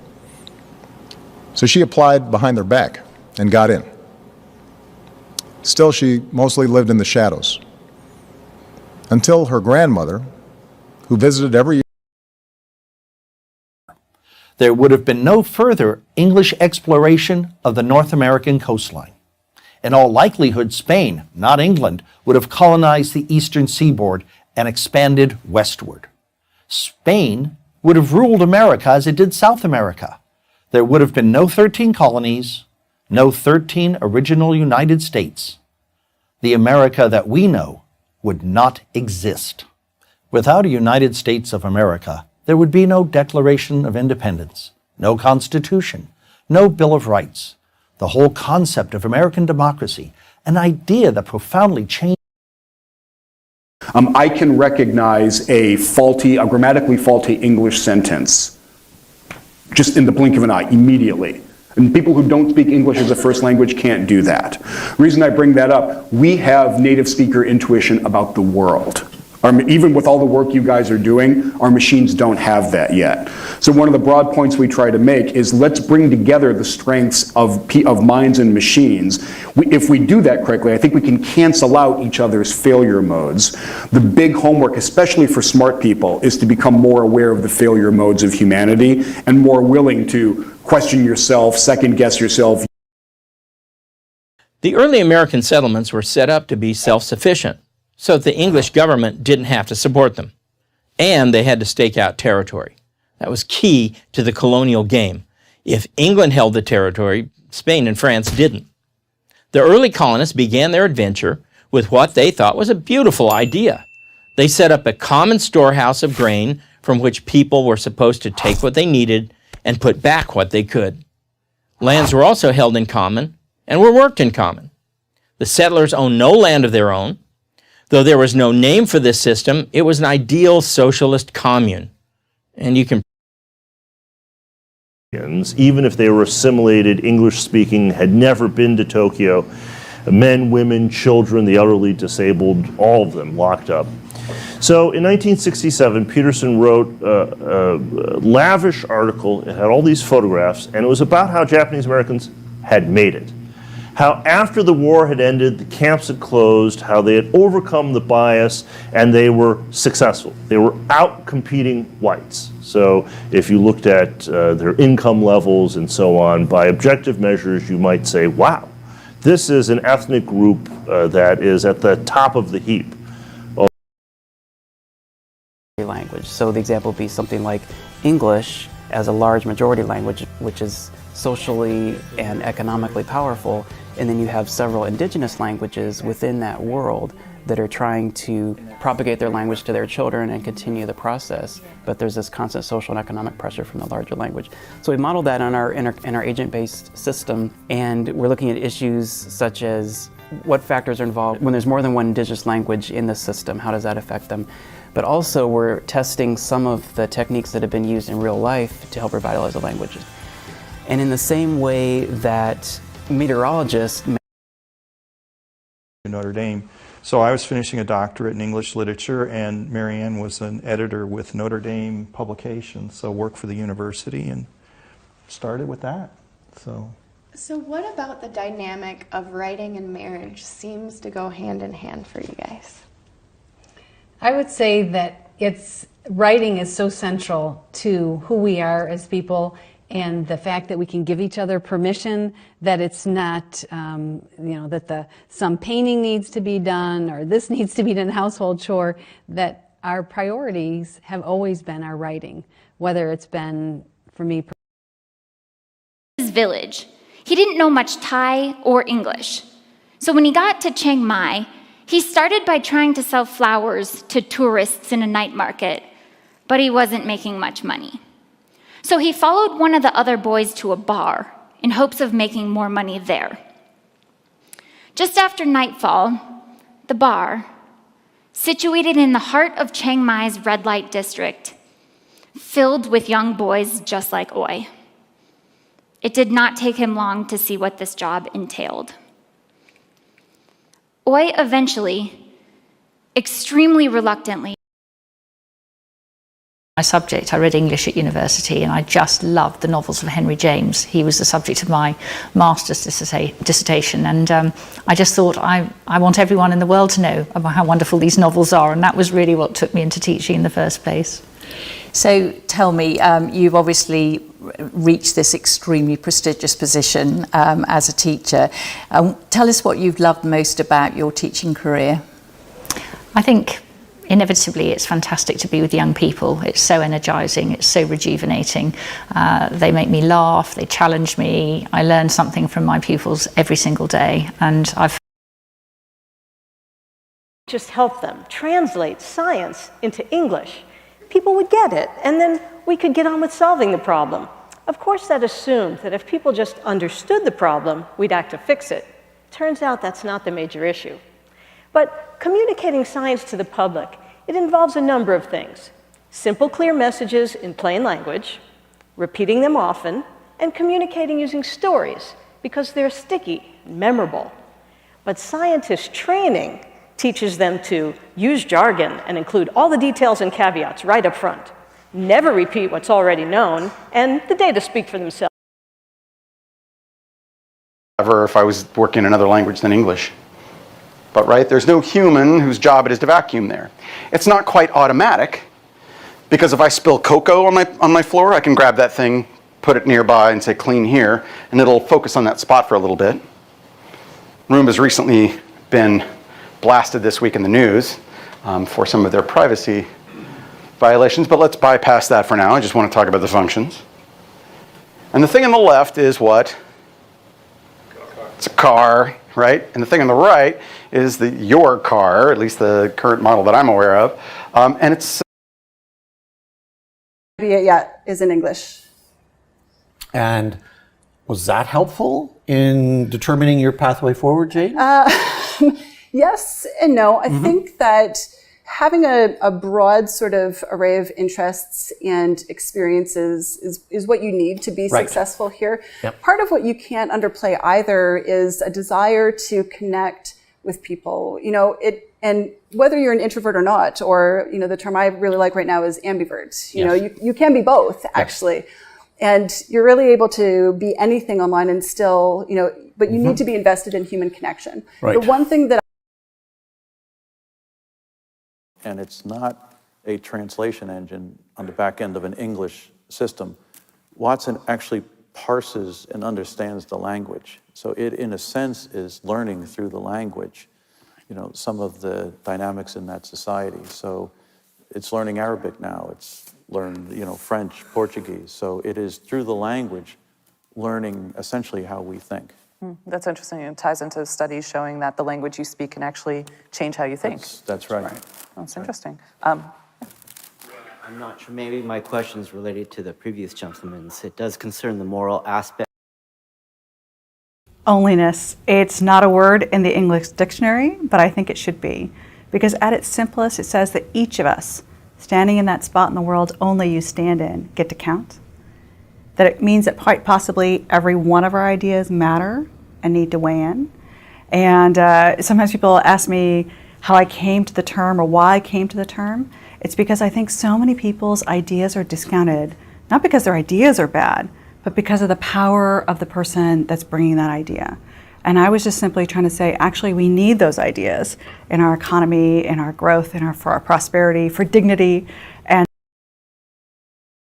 we dressed an English forest to look kind of like a distorted version of a North American bit of southern North American coastline, and in the hope it would give us some of the otherness we were looking for, a rightness and a wrongness. And I think I kind of think it did. Yeah, no, it's great. When you are working with scenes like that and stuff, because it's a very complicated film, there's a lot going on. There are monsters, I guess I could call it, animals, evolved animals. And so when you're working with that. So as I started writing things, it was like a way for me to, use my English literature kind of obsessions and dive back into these classical texts that I loved studying so much back then.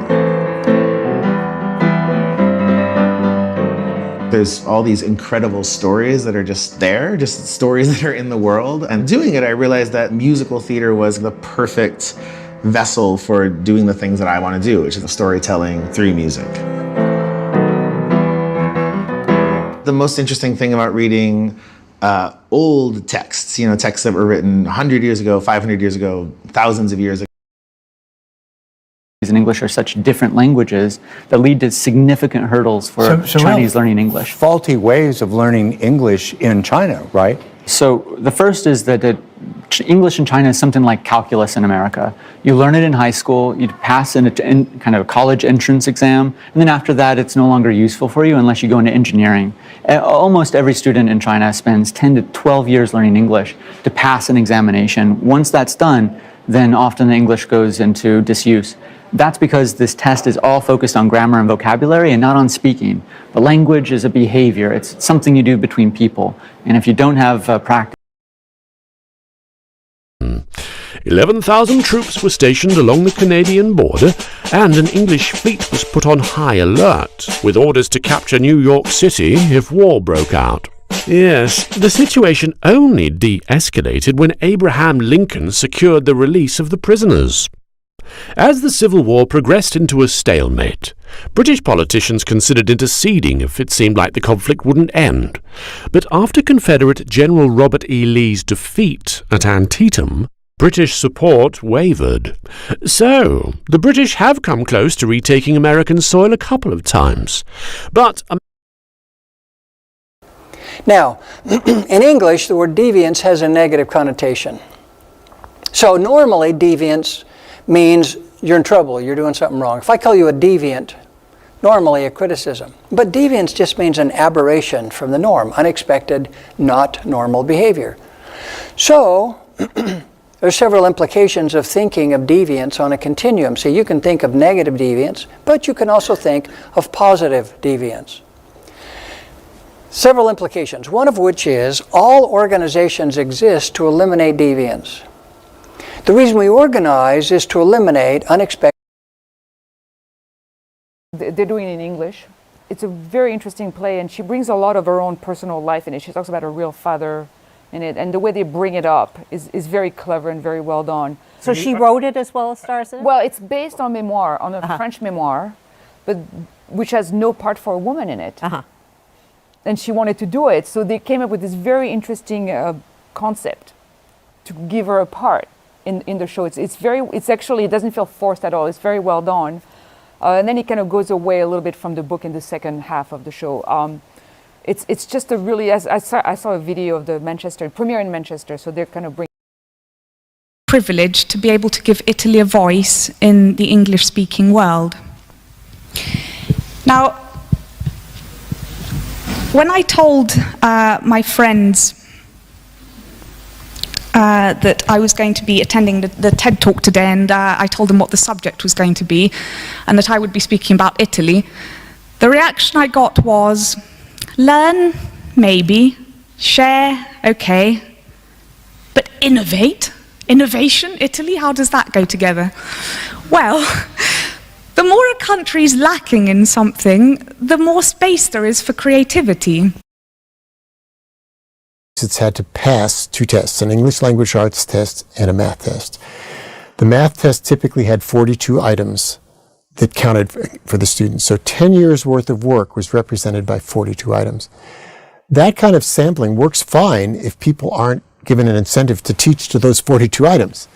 But they are, and that's the problem. It's a problem that the developers of standardized tests warned us about 70 years ago. And it's a problem that occurs pretty much everywhere outside of tests. How do people know which items are going to be those 42, though, to do this stuff you're talking about? Well, it would be nice if the answer were they simply just watched, but it's worse than that. Several different English accents. And then there's me just chatting conversationally. And doing amazing sound effects. Well, yeah, that's right, and haircut. The haircut, you noted it. That was my lead. I mean, Yeah, I was trying to figure out how to spell the sounds you were making, and I really couldn't. I tried like 10 different spellings of. How do you spell it? What is that in the script? Every cut of the hair of the It's not in the script. I do all of it. I mean, fabulous. Haircut is such a masterpiece.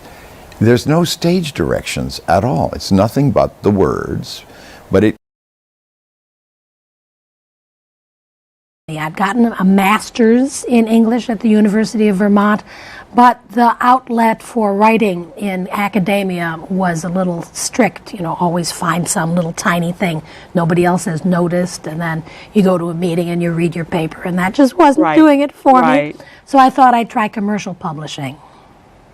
And tell me how you lucked into your job at the New Yorker. Well, I was trying to find some way to keep body and soul together here. I did dishwashing. I worked as a cashier in the old Corvettes discount. Christina, it's done in English and Spanish. It's 100% free. There's no boundaries when it comes to where you're located, the age of the individual you're calling about, or what resources. We've had infants come through with parent concerns up to adults calling for themselves to get resources. They may not always get directed to me for the parent training piece. However, we do find resources. In fact, we had a parent call from Florida for resources for her daughter who attends Stanford as a sophomore, who is on the Naga and an English physicist called Freeman Dyson were responsible for putting it together. It's called quantum electrodynamics. And the subtlety and sophistication of quantum electrodynamics is a thing to behold. I think Feynman once said that the predictions, the things you can calculate with quantum electrodynamics is like knowing the distance from San Francisco to New York to within the width of a human hair. It is so precise that you can't but accept that this version of quantum field theory it's got some essential truth in it, despite the fact that we don't understand it. And that was fine. Industrial revolution. Otters are back in rivers in every English county. We're releasing beavers to the Forest of Dean to help reduce the risk of flooding and enhance biodiversity. Action at the EU level, of which the UK has consistently been a champion, has helped drive these improvements. Because we recognise their value, we will incorporate all existing EU environmental regulations into domestic law when we leave. And let me be very clear, Brexit will not mean a lowering of environmental standards. We will set out our plans for a new world-leading... Yeah, undoable? It's not impossible. That's the word. Oh, yeah. English is my first language. Okay, so that's the process. And we can do that for anything. You could do it for some absurd polyrhythm that makes no sense whatsoever. You could do like 32 against 31 if you wanted to. It's the same process. Now, whether or not you're able to eventually feel this composite rhythm is tricky. Like, that question comes down to a lot of practicing these things and like really doing it over and over and over again, really getting into the feel of it. Let's do a really tricky one, and this is the one I mentioned earlier. Let's do 15 against 8. Okay, same process. Revolution. The French majority of what we call Quebec was dominated by an English-speaking ruling class. The French were often second-class citizens and more or less servile workers to a British upper crust. Quebec nationalism began in this period as a hyper-Catholic movement to overthrow their Protestant oppressors. They opposed conscription in the First World War and disliked the now independent-ish Canada's ties to Britain. Nationalism hit a new phase, though, in the early 1960s. A decade of increasing education and political awakening for Quebecois baby boomers led to a growing French-speaking nationalist change historians call... That those of you who raised your hand, I can speak English, did not learn English when you achieved your PhD or finished your master's degree, or when you finally received your BA or went to high school. That you learned English when you were around 2 years old. You were learning one of the most difficult languages in the world before you could walk, before you could talk, before you could feed yourself, change yourself, before you had any genuine value to society, before you could hold a job, before you were bringing in income. You were learning one of the most difficult languages in the world. The English language Wikipedia contains about 2,345,000,000 words, which, if printed at the density of the Encyclopedia Britannica, would equal about 1,759 volumes, which would look like this. Altogether, they would weigh about 7,000 pounds. If you're between the ages of 13 and 18, you may want to check out the Google Science Fair. It's an amazing competition. These guys are great. They actually helped make that Earth Bridge animation for me. So be sure to check out. May be more fraught amongst English speakers who have learned to value self-sufficiency and individualism. This might be a little simplistic, but it is tantalizing. What might our emotional languages tell us, not just about what we feel, but about what we value most. Most people who tell us to pay attention to our well-being talk of the importance of naming our emotions. But these names aren't neutral labels. They are freighted with our culture's. So I've produced about 700 shows in English and Spanish. That's why I say I'm Tyler Perry Latina. And I get a call one day from NBC and they said, we want you to be on Celebrity Apprentice. And I was like, well, I produce reality shows. I'm not in them. And they said, no, we really think, the president of NBC said, I really think you would be great because Donald Trump is tough. And we think if we put a Latina actress or something, he might really insult them. And, you know, you've worked for 6 billionaires. And you've had them as clients and they're a lot worse than Donald Trump. You can take it. You can take it. And the truth is, I've had someone's way, like an English person who's especially adept at drawing value from the last day of summer, or a condemned man who perfectly savours the last meal before being led to the firing squad.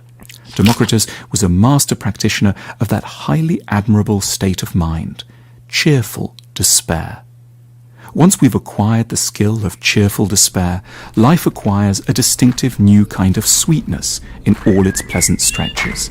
Every pain-free day is a blessing. We're amazed and touched when once in a while someone seems to understand a few things we say or does something unexpected.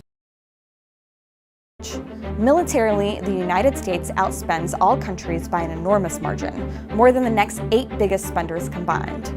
In short, the only remaining superpower on Earth is the United States. But that may be changing. Emerging economies, known as the BRIC nations, have seen unprecedented economic growth and population booms. Their countries have seen renewed influence, with China as a manufacturing giant, India with the 2nd largest population on Earth, Russia as a geopolitical manipulator, and Brazil as a soft power with immense natural resources. Additionally, the emergence better way to teach 4th grade English language learning or whatever. And you can approach truth through this iterative process of trial and error. The scientific method. The scientific method. I mean, now, when journalists write this way... It has to be operative. When journalists see this way, they realize that you can create a really engaging narrative. That's why we talked about Harry Potter.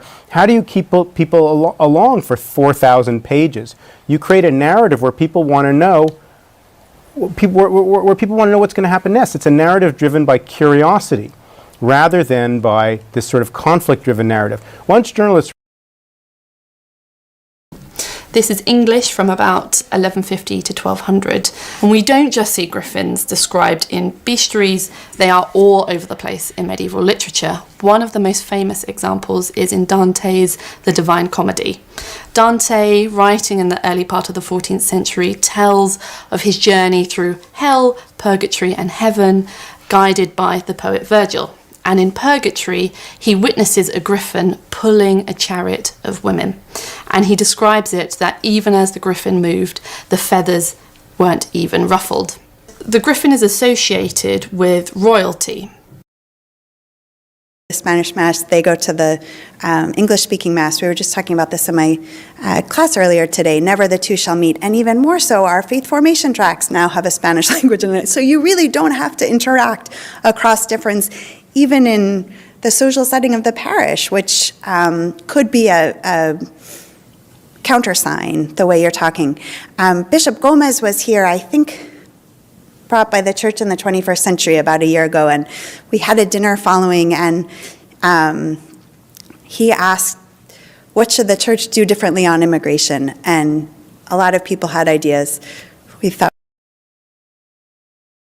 I never knew an anti-English joke growing up, but I knew tons of anti-Irish jokes. So on television, you would have people saying things, denigratory things about Irish people, and getting huge laughs in the studio. And I would look at this and say, they're laughing at me. They're laughing at people that I know. And why is that? Because, of course, comedy was another weapon of, you know, making you less than. And then this notion started to creep in. Like, I remember the very first movie I was on, you know, camera right and camera left, they're opposite. I guess I'll be English/journalism and maybe, you know, go work in a newspaper. You know, that was the family business. And I was wandering around campus. Literally the first week I was there, I was walking through the music building, and there was a room that I just, you know how in a lot of university classrooms, there will be a door to the classroom entrance, but then there's like a glass window, floor to ceiling, and you can kind of look in, right? Well, the lights were off in this room, but I saw that all these faces were in there, sitting down at terminals with their headphones on, and they were all like reaching out and touching the screen like. It's an old English term. Spatchcocking is when you take the backbone out of any poultry and make it flat. And I never make one big bird. It's impossible to successfully cook one large bird. And you should do a pound per person, so that'd be a 25-pound bird. That's a big bird. Yeah. So we spatchcock the birds for even cooking, so the white meat and the dark meat cook at the exact same time. And always, no matter how many people I'm cooking for, I do birds that are 12 to 14 pounds and then multiples of them. So you do 2 birds is what I would recommend for you guys, flattened on a rack. The English territories in France and the English sovereign rule over those territories. And when Edward III came back to England, he wanted to reward, in a sense, the 25 people who had been his particular supporters in prosecuting this campaign. Not just the military commanders who'd commanded the troops in the campaign and helped him win the battles, but also those who'd supported him in terms of developing the strategy, the campaign, resourcing the campaign. I have an English degree, which I guess works for this show in some ways. But yeah, mostly improv, sketch comedy, stuff like that. Yeah, I come from the Shakespeare side of things. Before this show, this is the first like real comedy show I've ever been in. I did like every off unpaid Shakespeare show under the sun. A lot of them like one night performances, not rehearsed sort of thing.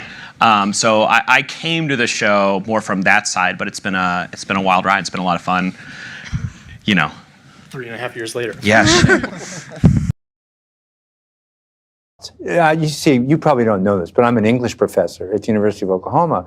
And one thing that occurs to me is that what's happening now with this wonderful sort of work, you're not reinventing poetry, you're going back to where poetry started. Yeah. It was in America in the modern era, the poetry went into the classroom, we lost it out of real life. You're taking poetry back to people who want to hear it, where it doesn't have to be studied, it has to be heard and appreciated and let people be moved by it. And I think part of it too, what I love about like the sharing of the poetry out loud is that it's like a point of entry, right? Or like it's more accessible. Odd is the English and for half the money, but you know, at least we had the jobs. What do we got now?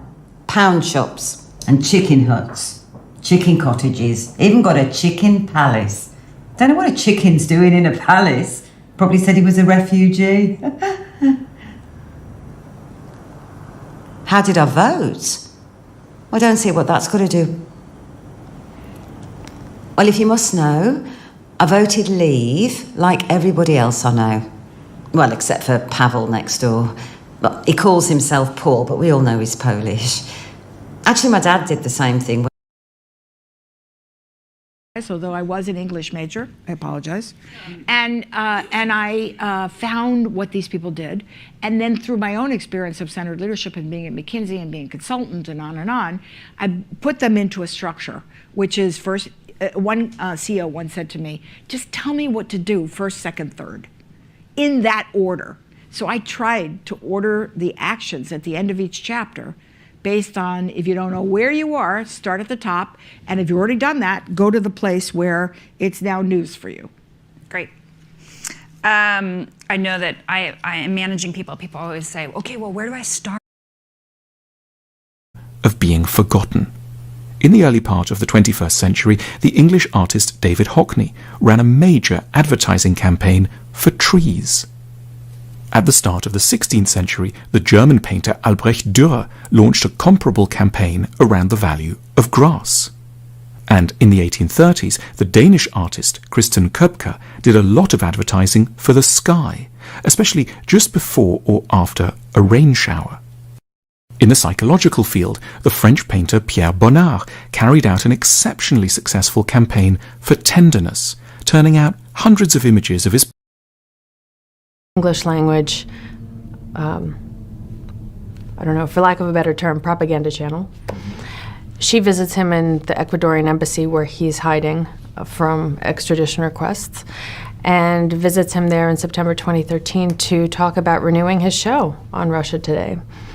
WikiLeaks, Julian Assange's lieutenant, was with NSA leaker Edward Snowden from the time he left Hong Kong to the time he arrived in Moscow, and the entire time he was in the Sheremetyevo airport in Moscow. WikiLeaks is even said to have bought the ticket, the plane ticket, for Edward Snowden. At least in English. So if we're not speaking about that, I'll give you another one. How the hell is it that there's no smoking in the bars in Italy or France or Holland anymore, much less in the United States? Because our culture and our society made a decision to transform the culture and society. We had a change of values. How did that happen? What can we learn in terms of cultural history from those types of transformations of people? And believe me, technology was a critical part of it, and communications and information. I show these dogs. Can read them today because they're written in the same Icelandic. Whereas if English readers try to read the Canterbury Tales, which were written hundreds of years later, it's difficult to even get the fart jokes. So much of the reason that we see Greenland, Iceland, and the Faroe Islands as part of a larger North Atlantic Viking world is because they were all tied together by trade. The Vikings established trade and manufacturing hubs in places as diverse as Hedeby and Roskilde, Birka, Dublin, and York. So the Vikings, oh, it's time for the open letter. But first, let's see what's in the globe today. Oh, look, it's a Viking longboat beating against the current, borne back ceaselessly into Nova Scotia. Hey there, Leaf. So your dad, Eric the Red, was exiled. Food out of the back of their car, only the English, eating their sausages. They love their sausages. Lord and Lady Rigor Mortis were nibbling on the tarmac. And then the gun went off and all the girlies started running and all the mummies went, run, Chlamydia, run! Run like the wind, Voruka, run! And all the girlies running, everybody, except for my daughter, who was just standing at the starting line, just waving, because she didn't know she was supposed to run. So I took to my bed. She's a professor of English at Purdue University, and she's collecting an increasing following for her distinctive perspectives and criticisms, but pretty direct and uncompromising, but also courteous, mostly. Mostly. Germaine Greer is very well known indeed to many of us here in Australia. She's influenced many of us in her writing, her wit, and her commentaries dating back to the 70s. She's annoyed us too from time to time, but I thought her appearance on that documentary of Howard Jacobson's last year called Bring Your... Modern physics words in simple English. Done. But I want you to use only the 1,000 most common words in the English language to do that. That's gonna be a little harder. Yeah. But challenge accepted. So keep watching PBS Spacetime to make sure that Matt follows up with that challenge. And keep watching Physics Girl, because we're gonna hold you to that, Diana.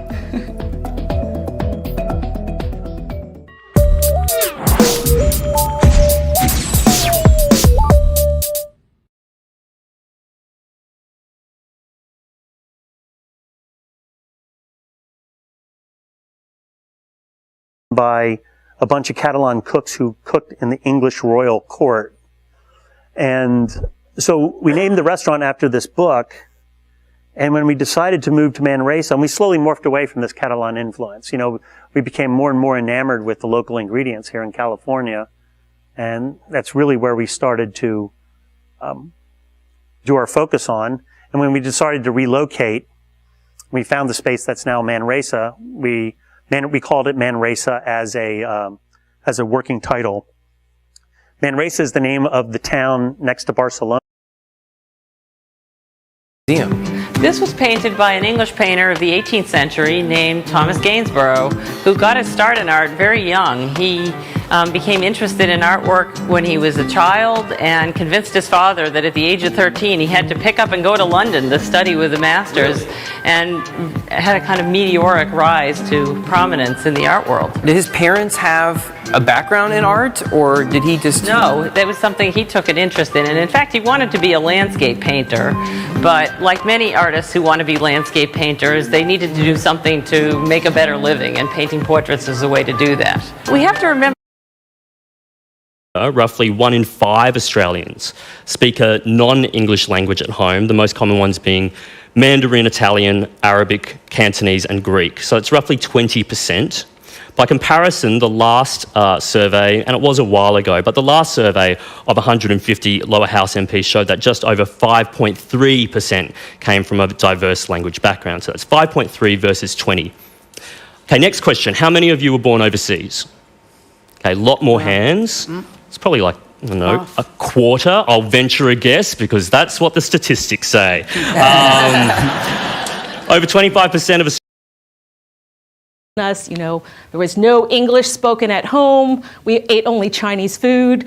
And one of my first bicultural navigating experiences happened when I was very young in elementary school, when I went to school with my lunch in a Tupperware with rice and some soy sauce chicken, right? So it's delicious because my mom was a great cook, but as I sat down for lunch, I realized that when my friends took out their brown bags with their peanut butter and jelly and their bologna sandwiches with Fritos, that I basically had a lunch that was not tradable. So I had in math class and towards the girls in the classroom in English due to a subconscious expectation. Further, I would hope that this would expand to corporations and organizations, letting interviewers know at potential employers that they should pinpoint exactly why they didn't like an interviewee or liked an interviewee before they write them off, so that we can avoid letting gender stereotypes dictate who we let into organizations more than merit. So if there are 3 things I hope you take away from this, it's 1, that the gender differences we see in behavior are cultural constructs, so we have the power to change them. 2, the reason it's which is translated in English as a Japanese horseradish.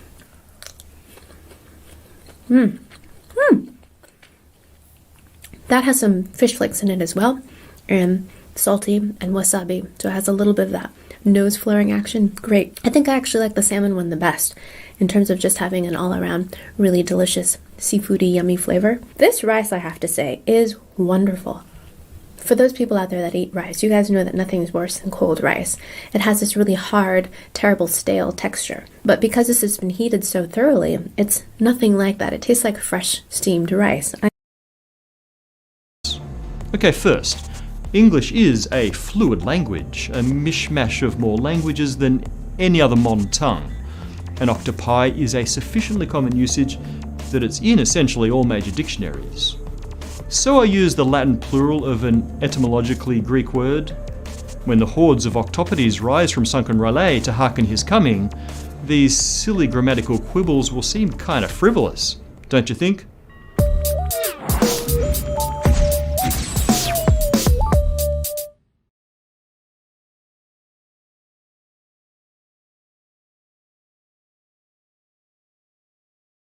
Something that's decidedly not an English guy with an impossible chin. We tend to think of going to a big, nice building where someone tells you a story from a very old, important book about a powerful man in the sky. His son turns out to be pretty well liked, heaven, HE double hockey sticks, the whole 9 yards. But religion doesn't begin and end with big dudes in the sky. There are thousands of religions with origins and customs miles apart that exist and have existed throughout the world. Buddhism, for example, emphasizes the ideas not of a god or prophet, but a teacher and philosopher. Hinduism is a monist religion that also supports polytheism, pantheism, and even atheism. And the Baha'i faith, with almost 8 million followers, believes in the unity not only of speak better English, have a leg up are moms baking brownies for principals and getting their kids into the best schools. Well, that happens everywhere. Right. So let's create what New Orleans, Denver, Washington, D.C., Newark, and next year Indianapolis have done is let's create a common enrollment system for all the schools, charter and traditional, and let's put everybody on a playing field. Every family lists their top choices, and then a computer algorithm matches. And if you're not happy, you go to a second round and try again. But it eliminates, you can't. Giving them lessons in English and math and science. And they taught me songs in Swahili. And mostly, I just spent time getting to know the girls, enjoying their presence. And I saw that these girls and the leaders in their community, they were overcoming important barriers to allow these girls to have the best possible chances in life. And I wanted to join that team. I wanted to be a part of a team that would help break down barriers and improve the lives of girls around the world. But I was worried. How much weight do you put on whether English language learners are gaining or whether gifted kids are gaining? These are fundamental philosophical questions, and they don't always lend themselves to being answered simply in a document. So an argument that I've been making is maybe the process that states have gone through, it's been valuable, maybe not neat and tidy, but it's effectively states taking ownership of their K-12 education system again. Am I off base? You can say yes. I mean, I don't want to say yes or no at this point. Like, I would say, based on what we've said, like, we felt like the plans were important. Needs, about 8% are English language learners. The vast majority of our kids are Black and brown, and we are, we serve Title I kids. I don't think, and we have high student retention rates. So I don't think our results, people have tried to explain them away every which way. We've been under the microscope, and nobody's been able to find an explanation other than really good education. Talk a little bit about how you think about test scores, given what you've just said about your investment in a... Not by accident did Oxford University, the Oxford English Dictionary chooses its word that we would remember from 2016 as post-truth. And we've seen the re-emergence in the West, certainly in Europe, of the far right and the far left. And today, according to the rather expert survey that Bridgewater Capital did recently, populist politics throughout the West is measurably at its highest levels since the early 1930s. Hegel says about 90% will start out in the college preparatory program in math and in English. On average, they'll spend about a year in that program before they go into the credit classes. But everybody is eligible. So in the beginning, students may just want to take a couple of classes. Some people often in the beginning say, I don't want to do math, I just want to do English, or vice versa. But very often, once they get involved and have a positive experience, they want to continue. So most of the time when students don't complete, it's because they transferred or they paroled from the prison. So when we look at the college preparatory side of your work, is that adult basic education? What does it entail? History. The English Civil War of the 1640s, the American Civil War, the Russian Civil War, the Spanish Civil War, and the Lebanese Civil War. And in that sense, and for that reason, they argued that what was happening in Iraq could not be described as the world's sixth civil war. Instead, they proposed that, quotes, the disorders in Iraq do not constitute a civil war, but are nearer to what they termed a politico-military struggle for power, whatever that may be. Now, the Iraqi government at the time and representatives of the Bush administration formally denied that Iraq was in the grip of civil war. To admit that it was might imply that the government there had lost its authority. German in the schools, we're going to speak English, you're going to use our textbooks. And so this wasn't just about, from the people in charge, the progressives viewed they were doing what was best for everyone, but a lot of people felt like, no, you're taking away my culture, my history by not allowing me and my community to be in charge of our schools. And this relates to rural education as well. When people in cities think they have the best answer and they're going to apply that to your schools, you can see why rural communities got their backs up and said, no, we actually know how to run our schools. We know what's best for our kids. Exactly. The progressives, I think, because they believed in these idealized visions of government and what schools can and should do. Yeah. The English had been traumatized, as had all of Europe, by the shocking amount of death and destruction of the First World War. No one wanted to face the possibility that it could happen again. Churchill, however, saw that a new confrontation with Germany was inevitable. And when the inevitable arrived, with the stunning German attack on France in May 1940, a desperate nation turned to him. He was ready. His weapons were his pen, his voice, and his words. I have nothing to offer but blood, toil, tears, and sweat. My name is Paula Moy, and I'm professor of English and also, by courtesy, of Iberian and Latin American cultures. Crucial to having a meaningful conversation about race is helping people to understand that race is not a thing that we have or that we are. It's not located in our DNA. But really it's a social process, as I said. It's a way of interacting with others. So once you understand that part of what race is this doing, this way of being with others. 1860, London. The English reformer John Ruskin publishes Unto This Last, a furious tract against capitalism that takes aim not so much at the production side of capitalism as the area of consumption. Like Dickens, Ruskin is incensed that people are being exploited and the environment ruined, but he asks a further question: in the name of what? Ruskin notes that large capitalist fortunes are built up on selling people absurd things: knickknacks, fancy plates, embroidered napkins, bonnets, carved sideboards, the whole of the suffering of the cotton factories of Manchester. But my thoughts are in English. So if I'm experiencing reality through language, which is set up to differentiate, how could I ever experience oneness? And it begs the question, like, is there a way to think outside of language? Maybe you guys do. I don't know how anyone else's brain works, but my thoughts, most of them, I think, are in words. They're in language. So is there a way to think outside of words? I think there is. Where the inventor has a collar that enables dogs to speak English. It's fabulous. And I don't know, maybe they've translated it into German and you've watched it in German. But wouldn't that be fun? If you could talk to dogs in English or human language sentences, wouldn't that just be the most fun ever? But I'm skeptical. Just for example, when a human dies, we go to all kinds of trouble. We've got funeral homes and cemeteries and so on, but when a primate dies.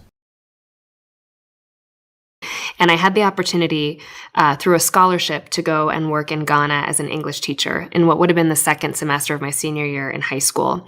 And I showed up there thinking, like many of us do when we volunteer in a developing country, that I was going to go and save all of these poor, starving African children. And I got there, my students could name U.S. senators. They were like, one of them was reading this book, Things Fall Apart by Chinua Achebe, which I was reading in my high school literature class and found quite challenging. I mean, I was just astounded by how much talent there was. All of these young people listened to Voice of America radio, which I still think is one of our greatest exports, and BBC radio, and they were incredibly literate and My dad read it, and he's an English teacher, so he read it, and obviously it's a stupid kid story. It's actually about the solar system. And he read it and he was like, son, this doesn't suck. Which it's a very Asian thing to say. I was going to say, that's the highest Chinese compliment you could ever get. It's the highest compliment an Asian parent can give you. And so he actually took me to a bookstore, you know, and he's like, buy whatever you want. I will buy you books. And he basically like steered me toward like Beowulf or like, you know, Othello or some shit like that. So I love the classics. But at the time I was in second grade, so I ran to the refugee, could barely speak English when she came to Australia. Her mentors helped her become a doctor, and she took out Young Queenslander of the Year in 2008. She's an inspiration, right?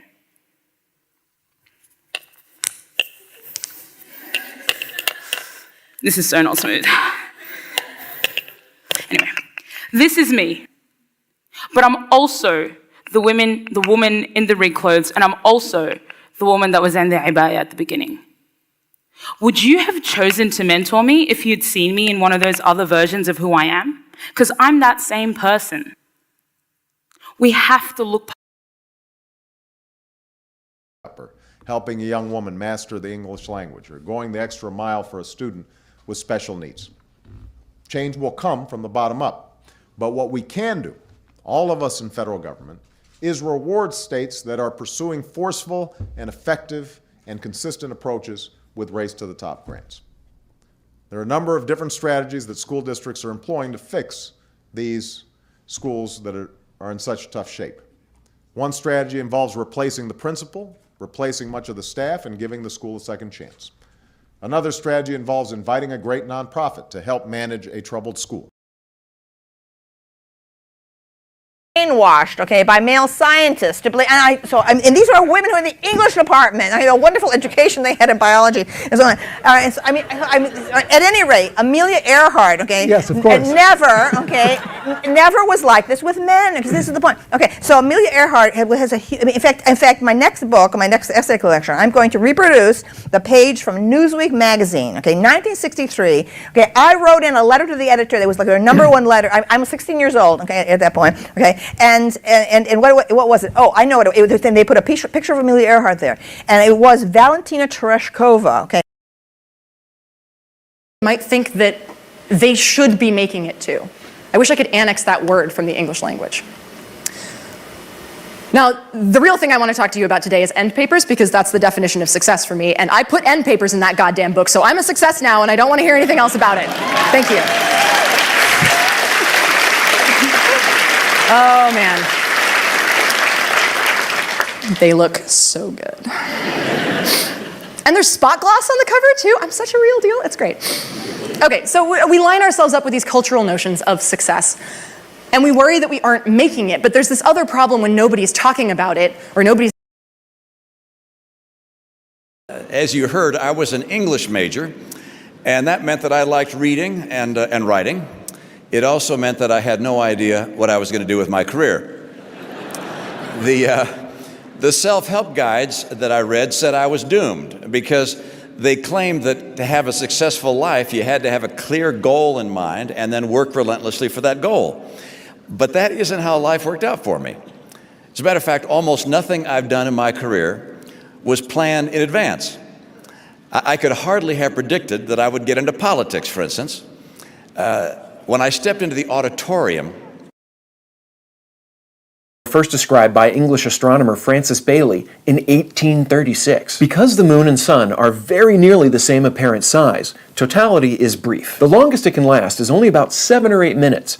That's how long it takes the umbra to move over one spot on the Earth. When totality ends and the moon starts to move off of the sun's face, for a moment, just a single spot of the sun is unblocked, glowing fiercely on one side of the moon. Sometimes you can get a circle of light around the moon's surface, and together with the bright spot, it looks like a celestial wedding ring. In fact, this is called the diamond ring effect. Then, inexorably, the moon pulls away from the sun, and the order of events is reversed. The umbra is later, from across the narrow sea of the English Channel.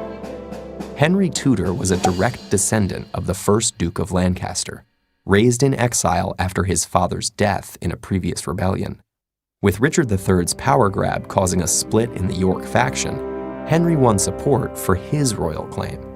Raising an army in France, he crossed the Channel in 1485 and quickly defeated Richard's forces. And by marrying Elizabeth of York, elder sister of the disappeared princes, the newly crowned Henry VII joined the two roses, finally ending nearly Canada and Australia and like some of the other English-speaking countries that you'd expect in like high English-speaking countries. We do work with designers based around the world, and it's incredible from a branding perspective, being able to introduce a designer to the US for the first time and bring them into a new market. It's great for their business too, and for us, like, it's part of how we've become known as a place that you can find stuff that you can't get anywhere else. But from a pure like retail business perspective, it can definitely be a challenge. It's hard for designers that haven't worked kinds of birth control work in English and in Spanish. We're at a 40-year low for teen pregnancy in this country, and it's not because teens are suddenly less interested in sex. It's because we've built a world where young people have better access to information and birth control. And at a time when politicians are trying to block access to reproductive health care, including safe and legal abortion, we are investing in technology and leaping forward to expand access. Of course, Planned Parenthood doesn't do it alone, and we need the partnership of the American Public Health Association's section on population, reproductive, and sexual health to ensure that nationally and around last 5 letters of the English alphabet backwards. You should have started with Z. Right. All right, how many people here are still pretty sure you've got all 5 words? Okay, typically we end up with about less than half, right? Which is normal. There'll be a range. Some people can hang on to 5, some can hang on to 10, some will be down in 2 or 3.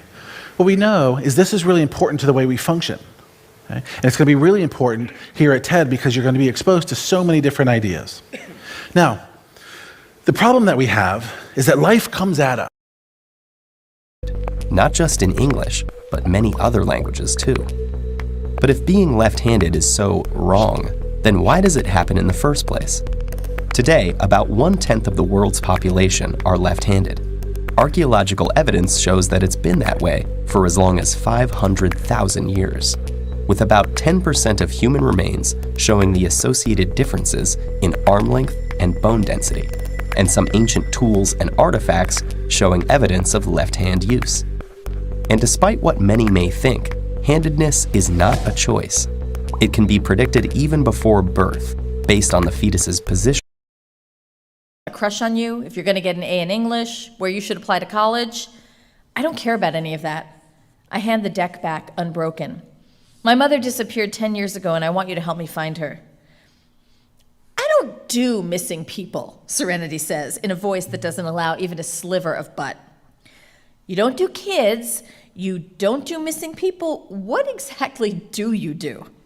She narrows her eyes. You want energy alignment? No problem. Tarot? Step right up. Communicating with someone who's passed? I'm your girl. But I do not do missing people. You're a psychic.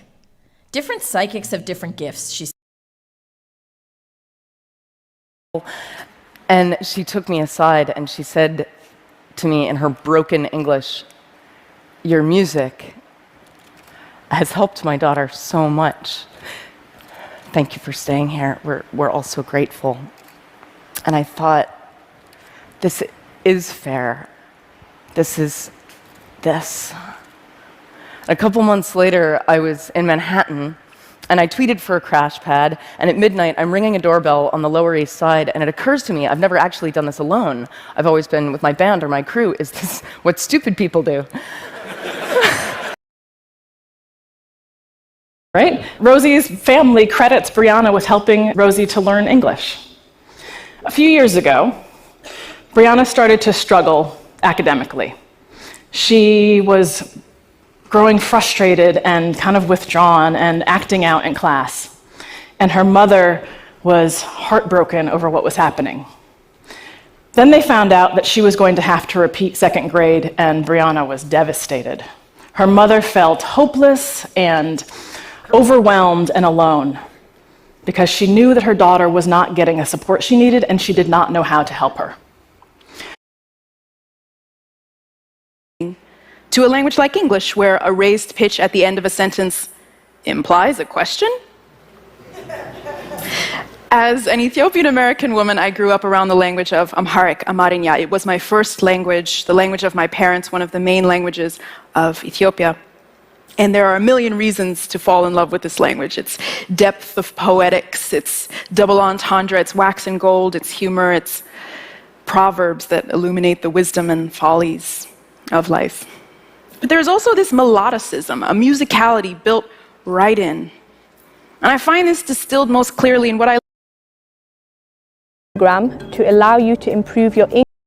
On standardized English tests, my sister is not allowed to instruct them in Spanish. If the kids don't jump high enough, the school loses money. Improving a school by picking its pockets is like tuning a guitar by ripping off the strings. Learning to read in a new language before you can even read in your own is like learning to walk while a pit bull is chasing you. Like learning to sing with the conductor's fist down your throat. This year for my sister's birthday, I got books for her students. A poem on one page in Spanish, the next in English. She is not allowed to help them read the first. Their heritage is a banned book. Learning to read in a new language when you can't. Which eventually were edited into a book we know in English as the Analects.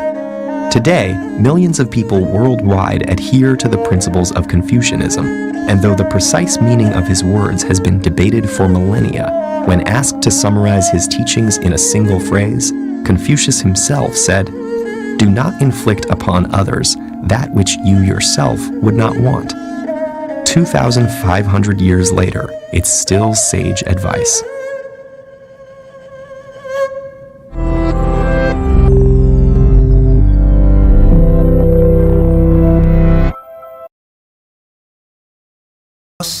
And I'm very proud to be so. I am half English, half Welsh.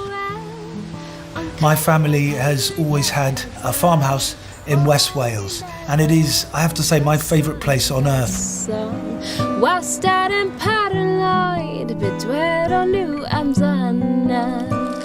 Croeso I Gymru, welcome to Wales and Wales's Millennium Centre, home to the Welsh National Opera, and from time to time, my home away from home.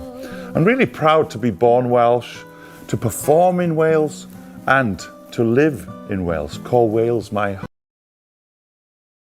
English teacher put it in her curriculum to have poetry out loud within the classroom, and then she made it an option for extra credit to be able to perform as a school competition. And I won at the school, and I was completely surprised. The opportunity to come to Bismarck and compete for my school was available, and I thought I'd take it. With the process of being able to be judged on the Poetry Out Loud standards, they take into account things like complexity of the poem itself, length, difficult language. One had to be 14 lines or fewer, and one had to be written pre-18th century, and then the third one didn't matter. Currency provides for the US. And what's more, across the English Channel and the Irish Sea, some of our nearest neighbours were teetering on the brink of a sovereign debt crisis. In these circumstances, fiscal credibility was vital for economic stability, let alone economic recovery, and the alternative did not bear thinking about. So we moved quickly to set out a multi-year deficit reduction plan and legislated for it. The pace of our fiscal consolidation over the last 4 years has been steady, with an average annual reduction in the cyclically adjusted primary balance of around 1.6% of GDP, according math or English or something else in 1 year, and other teachers who frankly have mildly negative effects on student achievement. So there's this enormous range. And we want to put talented people in American classrooms, and that is a difficult thing to do, because although teacher pay on average in the United States is not low, the starting pay of teachers is low. Most of the returns to teaching are in the forms of pensions that people get, later in life, or in the form of seniority pay that you get after 20 or 30 years. Okay, so starting as a starting teacher in the United States, you're not going to make a whole lot of money. And most schools... But except for you, you're one of the good ones. Or, do you speak English? Can you understand what I'm saying? Just people talking to me with complete and total disrespect. And so I would remember going home with them on the bus. I would ride all the way past my house and all my neighborhoods and ride the bus all the way back around just so I didn't have to get off where I got off and have them see that. I lied to them. I would tell them that, like, I went to camp in the summer and that my camp was $3,000, and I would make up names for what my camp was. And I remember one day one of the girls in my class just called me on it, and she was like, exclusively speaking English in the home. But those first few years of getting that into your head, stays with you. And so that year it got really good. There was a point, I think month 6 or 7, I got into a cab, and the cab driver asked me, so what part of Korea were you born, or what part of Seoul were you born in? And I was like, I wasn't born here. I was born in the States. He's like, wow, so I guess my accent was pretty good. The padam is good, but besides that, it was just great to day in, day out be in that environment, be in Korea, be. In high school, I liked English and math and art, and I built websites, and I played guitar in a punk band called Frustrated Telephone Operator. Maybe you've heard of us. This continued after high school, and at a certain point, I began to notice this pattern in myself, where I would become interested in an area, and I would dive in and become all consumed, and I get to be pretty good at whatever it was. And then I would hit this point where I'd start to get bored. And usually I would try and persist anyway, because I had already devoted so much time. But you'll never repeat it in domestic politics. And last year in the English county elections, we got nearly a quarter of the vote. If you look at all the last by-elections to Westminster, we've come second in all of them. We haven't yet, we nearly did in Eastleigh, we haven't yet got over the line, but we're getting closer. Can I put you the situation of a Conservative Member of Parliament who is in favour of a referendum? It is absolutely clear that Cameron has to give a referendum after the next election, and has also said, and in that referendum I will urge a no vote to leave Europe. Would you actually stand against that, Well, that kind of there's person? a bit of a problem here. That 5 years ago we sat here and discussed the European elections, and you put it to me 5 years ago.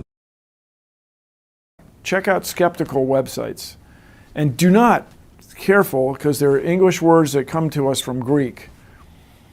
Do not confuse skepticism with cynicism. These are two different things. Cynical means you don't have any expectation of good outcomes. Skeptical means you want things to be proven or shown. It's two very different things, but because the words come to us from Greek and we merge or blend the consonant and vowel sounds, they sound very much alike to us, but they are two different things, skepticism and cynicism. It's a cool question, man. Good luck.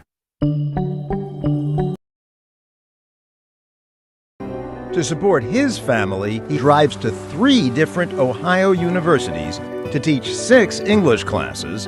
$13,200 a year. That's not a living wage. I don't want some student to say, I want to be just like you, professor. I want to go after my doctorate. Be like me. I'm broke. It has gone in the direction of big business, of hiring more and more part-timers to do the work of full-timers. The cure for it is so simple. Just pay them a wage. We need to rethink how we think about education. I love teaching, so I haven't given up on this dream yet. The biggest cod caught in the English Channel. On his first ever fishing trip, Chris Proctor, who's 31, thought at first his hook was caught on the shipwreck his boat was floating above. Such was the colossal size of the catch. Carl Zeiss has won the Golden Kyler Award for its new range of Duralit rifle scopes. The German sports optics company outpaced well-known competitors in the new rifle scope category at the Jagd und Hund shooting show in Germany with its illuminated Duralit 3-12x50. Here's Armin Dobat of Zeiss collecting the prize. Fishing rivers are set to suffer from this year's drought, especially in the southeast. I dreaded Shakespeare recitations in my English and literature classes. However, as I performed more and more, I began to have instant recall of the songs that regularly appeared in my set. I eventually reached a point where I didn't even need to practice on the day of the show. And finally, this last stage in artistic self-actualization involves a kind of emotional control. The artist reaches a point in which the words become so subconscious that the artist can become as much an observer of themselves as those outside their body. I recall the first time I cried during a performance. It was July 2013, and I had been asked to speak at a rally in downtown Ithaca, protesting.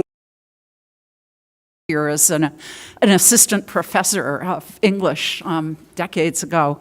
And you just take that kind of sense of hope and buoyancy from the students. I want to say just a few words about my goals as Chancellor, then I'm going to introduce some of the members of my team who will also say a few words, and then we'll have a lot of time for your questions, which I think is the main point of this conference. So first, let me talk a little bit about my goals. I have 5 major goals. The first is building community. The past several years in the English countryside, but here we're rinsed with layers of red silt. He also has more courage than a man and more determination.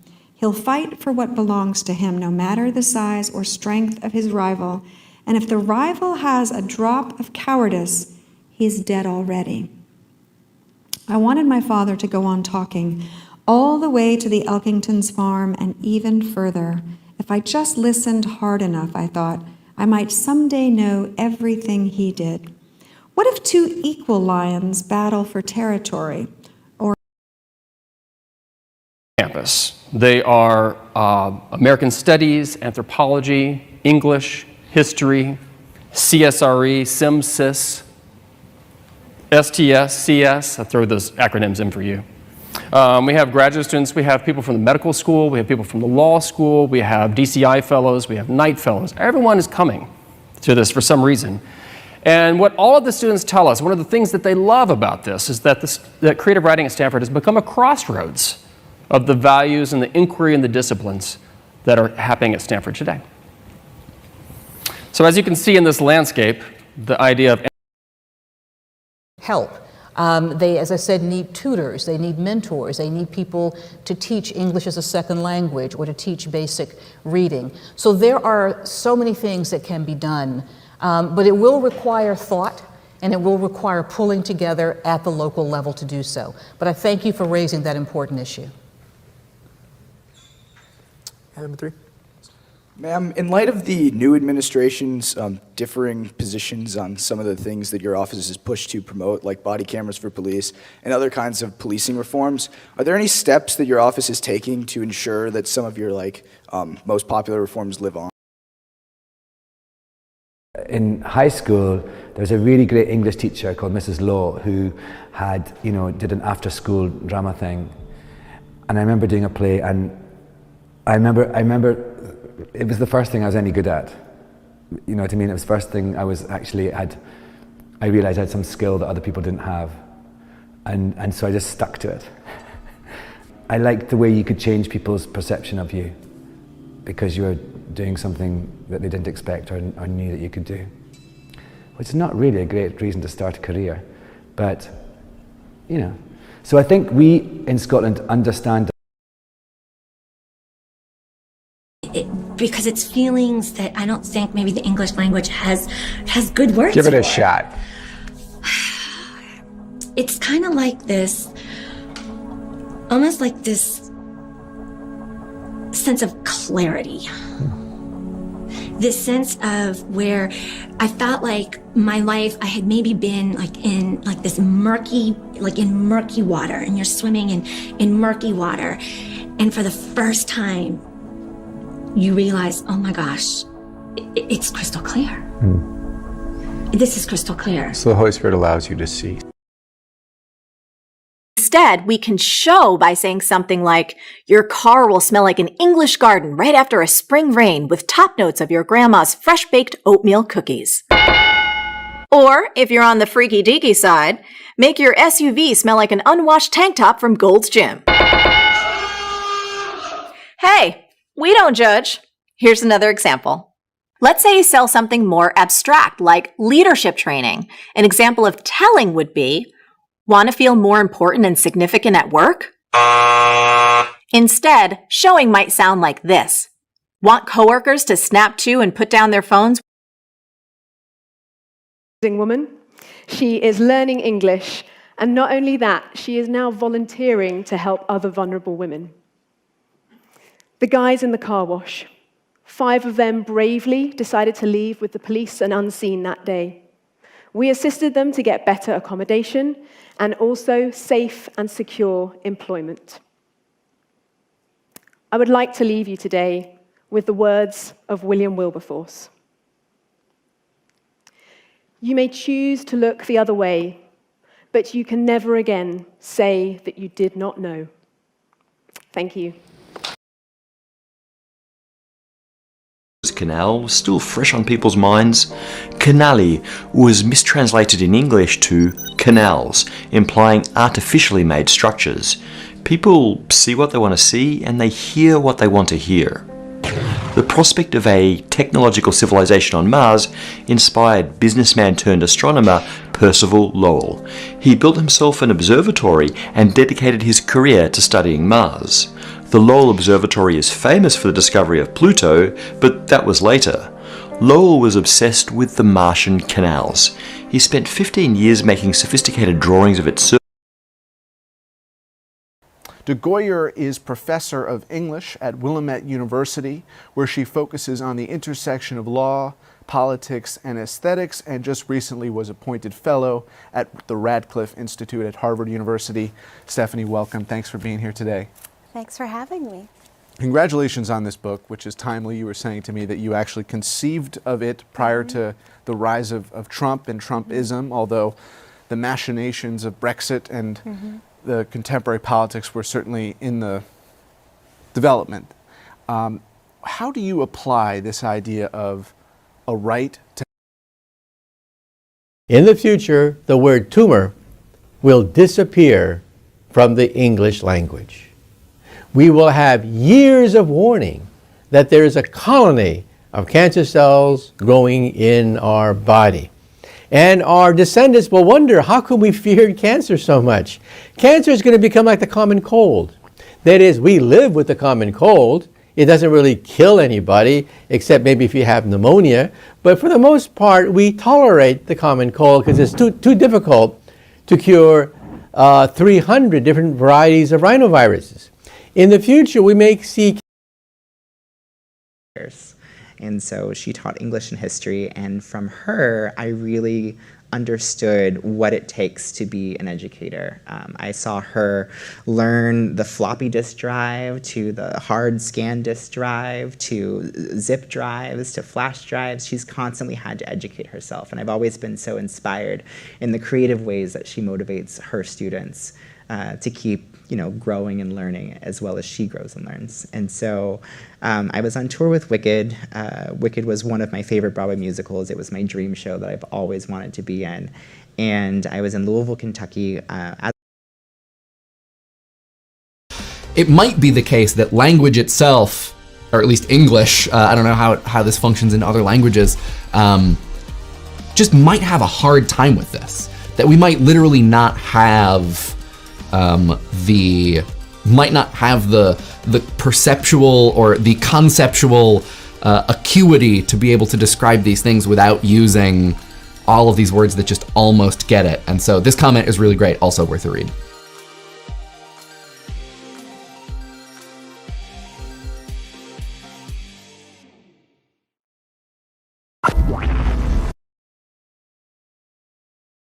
Color blindness than there are native English speakers in the world. Oh, wow. So this is a huge population. Yeah. And just thinking as an entrepreneur, that's a huge pool of people and an audience that you can tap into from a financial profit standpoint. Obviously, another motivator if you're looking to get involved in education or government, there's some legal considerations there and some legal standards that you need to meet. But I think most importantly, what we have found is that when you consider accessibility up front, it often leads to a much better product for everybody. Yeah. And what's one example? Ferguson, and I'm from the Department of English Literature at the University of Glasgow. I'm looking at spiritualist literature produced in America and Britain from about 1850 to 1930, so it's quite a broad historical sweep. Spiritualism is a heterodox religious movement that starts in America typically associated with the States, and then spreads around the world. Basically, it's the only fundamental belief is that the dead survive, and you can communicate with them through a variety of techniques. So this is table rapping, manifestations, any kind of trance speech, and so forth. We're like really close. I was really close with, and one was this girl from my freshman English class, and another was this guy who I think we had lunch together or something. So then we were friends for a while, like a year. We were like best friends before we started dating, and then we dated for about a year, a little over a year, pretty seriously before we broke up, and then decided that we would stay friends. We would try to stay friends because we were so good of friends before. It was like, how do we not have each other in our lives at all? And then throughout late. It was recently serialized in English, and this first omnibus was published in January, so it's very of the moment. This is a shoujo manga, so it is primarily focused on romance, drama, angst, but at the same time there are comedic elements, there are surprising moments of lightness, and it's also a fantastic celebration of friendship and platonic love, so there is a bit of everything. The story itself is mostly contemporary with some elements of magical realism. The main character, Takamiya Naho, one day receives a letter from her future self. She's skeptical, of course, but these letters detail the mundane ongoing.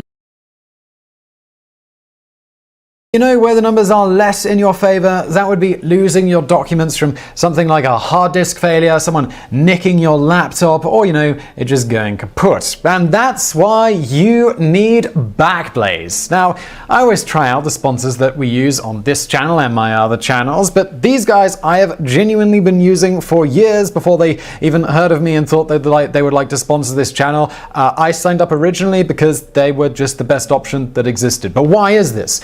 Well, I don't want to think about backups. I just want them to run in the background. I have an absolute ton of data, many already vermin-infested reputation, a blight attributed to English and French ships in the 1700s during the colonization of North America. The crew of those vessels would have been most at risk to the plethora of diseases that rats can transmit. Cramped conditions below deck often led to direct contact via saliva, urine, or feces, and indirectly with contaminated food stores. Additionally, rats carry fleas that are vectors of diseases such as the bubonic plague, typhus, and spotted fever. Number 4. Unfriendly foes. Magellan, Cook, Ponce de Leon. Famous explorers who pushed the boundaries to discover new lands and forever stamped their mark on history. These enduring legacies grave in the English countryside, full of victims of the Black Death. The gravesite contained at least 48 men, women, and children, most of them between the ages of 1 and 17. However, because it showed signs of being disturbed prior to the modern excavation, researchers believe that it could be part of a bigger grave which contains even more victims. There is no mystery as to what killed these people. The remains were dated to the mid-14th century, around the same time that England was in the midst of its deadliest plague outbreak, which killed off almost half the country's population. Moreover, DNA tests revealed the presence of Yersinia pestis, the bacterium that causes the deadly disease. What makes the mass grave stand only in Spanish and English. Sometime after delivery to the port, it was ransacked and many of the bags of grain were stolen. Subsequently, they were sold to the local population. Almost immediately, thousands of people reported mercury poisoning. Local hospitals and government aides knew something was terribly wrong. Iraqi officials kept the tragedy under wraps until an American reporter discovered the unusual and vast amounts of reported poisonings. It is believed that around 500 people died from the barley and wheat, but some estimate that it could be much higher than that. Number 4. New London School Explosion. In the middle of the 1930s, the Great Depression was hitting America hard. In 1930, oil was discovered in Rusk County, Texas, making this the English monarch portrayed in Shakespeare's namesake play. His battlefield death in 1485 was obviously traumatic, as his remains indicate multiple wounds, including 2 vicious blows to the head, one of which was probably from a halberd. A few decades after the king was dumped in a hole, the friary was demolished and Richard's grave location was lost to time until archaeologists finally dug up his body in August of 2012. It was buried underneath a parking lot. Having Richard's skull in hand has allowed facial anthropologists and artists to build a remarkable remarkable reconstruction of his appearance. This is especially valuable for any future actors who play Richard, as well as the audiences who hear his story, because for the National Gallery, I made some new music based on recordings by the English pianist Myra Hess.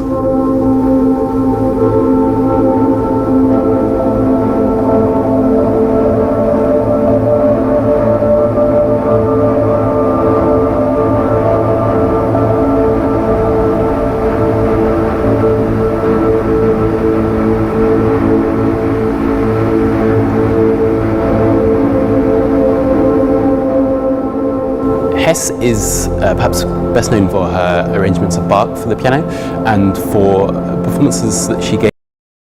Zero risk if I flamed out and was laughed out of the building. Number 2, it was in English, big plus. And number 3, it appeared to be near a metro stop, also a big plus. So the day came and I dutifully navigated to the address on the invitation.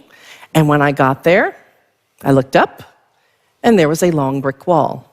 No door, just a long brick wall on a long, dark street. I rechecked my map, and I debated. I was in a foreign country, not speaking either of their 2 major languages, alone, at dark, in a neighborhood I wasn't too certain of. And just as I was about... And for 2 or 3 minutes, the world's single biggest English language news site had completely the wrong story on its site until somebody switched it with the other story. But it wasn't just a headline. It was actually several hundred words of description and invented quotes. So, for example, we learned that as Amanda Knox heard the dreadful news, she sank into her chair, sobbing uncontrollably. That the Kircher family stared directly ahead, looking across only once at the distraught Knox family. We learned that prosecutors were delighted with the verdict, but they said that at a human level, it political science, we've had people in English, we've had individuals from philosophy, and that heterogeneity of thought and idea and approach makes us so much stronger from a research perspective. So my publications are in, I don't know, a dozen different fields because I've had this wonderful opportunity to collaborate with people across disciplines. So we all learn from each other, and we all know, or they all know, that they've got to volunteer to help each other collect data in experiments. It takes a lot of people to collect neurologic data. A lot of machines have to be running. You've got to check people in and out. You've got to check that everything is collecting data. And so... From Scots to English, it helps to create a tonal shift from the friendly and endearing to the sincere. It also marks a shift that suggests Burns is now speaking to us as a reader as well as the mouse. Burns is truly sorry that he has broken the social union between them.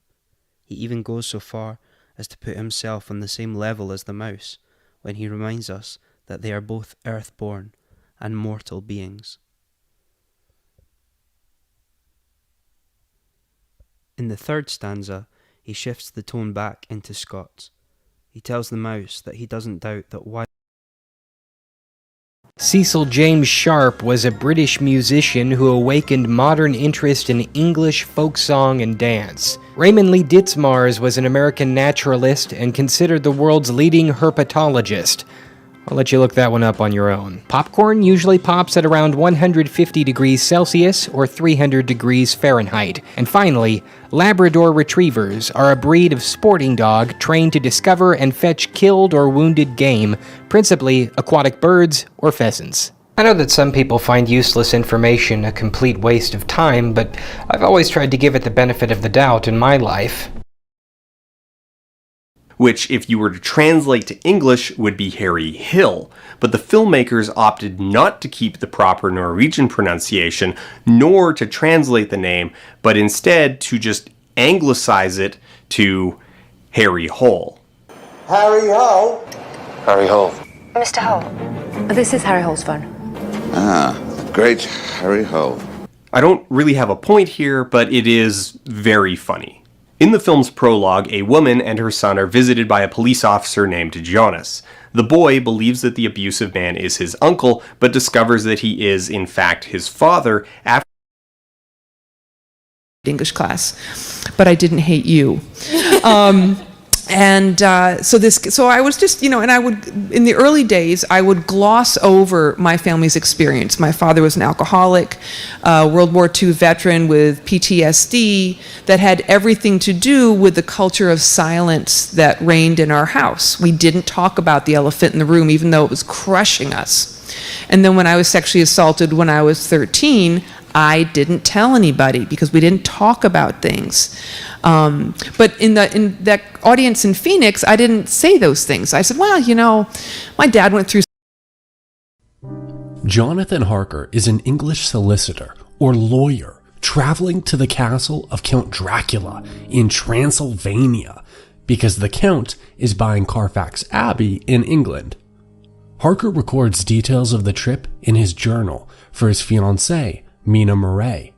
His journey to Dracula's castle is frightening, with madly galloping horses, pulling the careening coach over steep mountain roads and evading snarling wolves. When Jonathan arrives, Count Dracula is a pale, aged man dressed in black. His enormous castle is richly. The Scots thought eels started out life as beetles, and the English were convinced they were born when hairs from horsetails fell into river water. I know, nobody comes out of this with much credit, but hey, those were simpler times. It took a while, but eventually, people began to question whether it was really possible for an animal to just come to life from nothing. After all, the very idea seemed to violate the laws of nature mankind had slowly been uncovering in the millennia since Aristotle met his maker. One man who could firmly be considered a skeptic. Hope in English, hope in Norwegian. It was so good. Yeah, it was really good. And I was so impressed with the fact that the director also wrote it. Because I thought like this sort of story is impossible to write if you haven't had a personal attachment or a similar experience yourself. I'll leave it there, but it's so good. It's so good for my mind, my brain. I'm just like, new languages, new stories, new. It's just refreshing to see something different and unique with this one. Yeah. And he was being a little bit of a cry. If you're learning German, for example, the letter V generally sounds like the English F. It's not difficult to say f instead of v, but you do need to know. Otherwise, you could pronounce it incorrectly for years. Correcting your pronunciation from the start will ensure that you don't take in bad habits. It can be extremely difficult to correct your pronunciation after years of reinforcement. Focus on being understood. When learning a new language, it's important that you focus on being understood. Try to clearly enunciate, rather than trying to speak exactly like native speakers who tend to mumble quite a bit. Language. They're speaking and hearing English. But we don't think that this language over here, English, is the same thing as this ability to speak and understand over here. After all, they could be speaking French or Swahili and still be using language.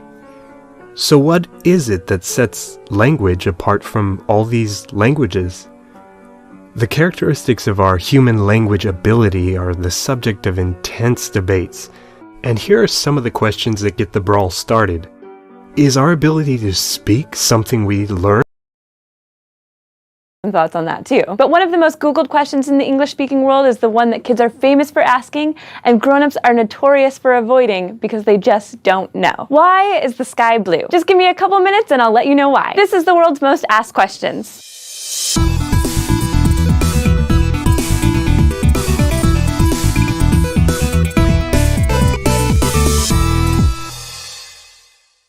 The sky is blue because of three things: light from the sun, particles in our atmosphere, and the fact that you're a human. I'll get to that last part in just a minute. But let's start with how sunlight interacts with particles in the sky. I'm not talking about dust or water droplets or other big particles, which are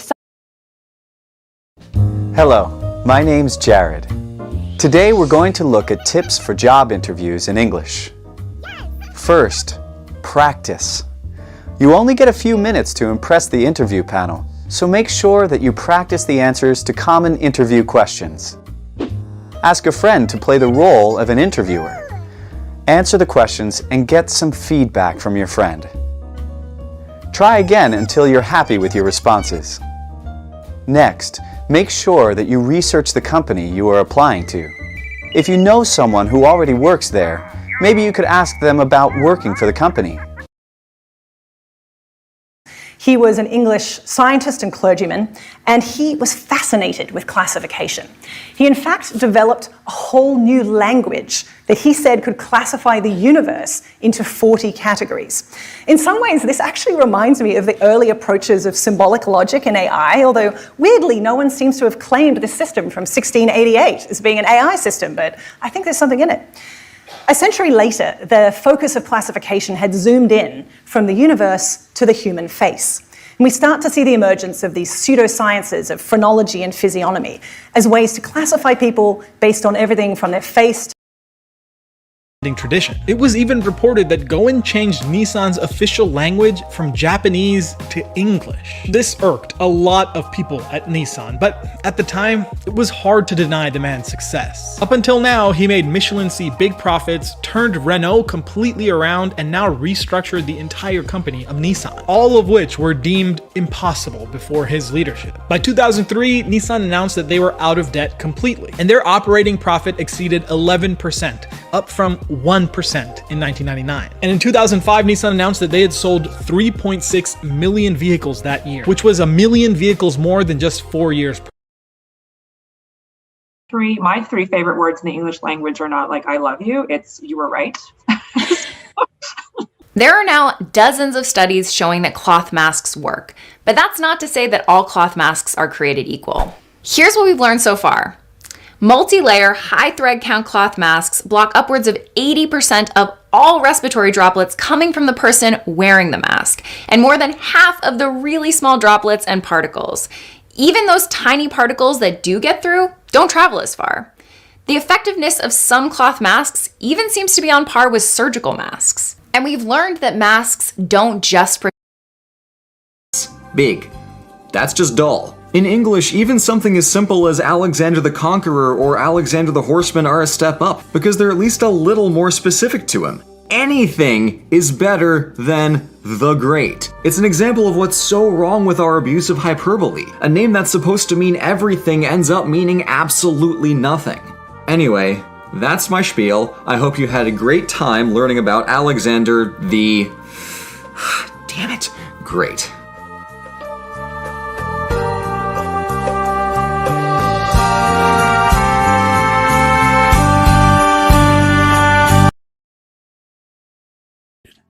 In 1066, on the death of Edward the Confessor, 3 men vied for the English crown. Harold I, the man who took the throne, Harold Hardrada, King of Norway, and William of Normandy.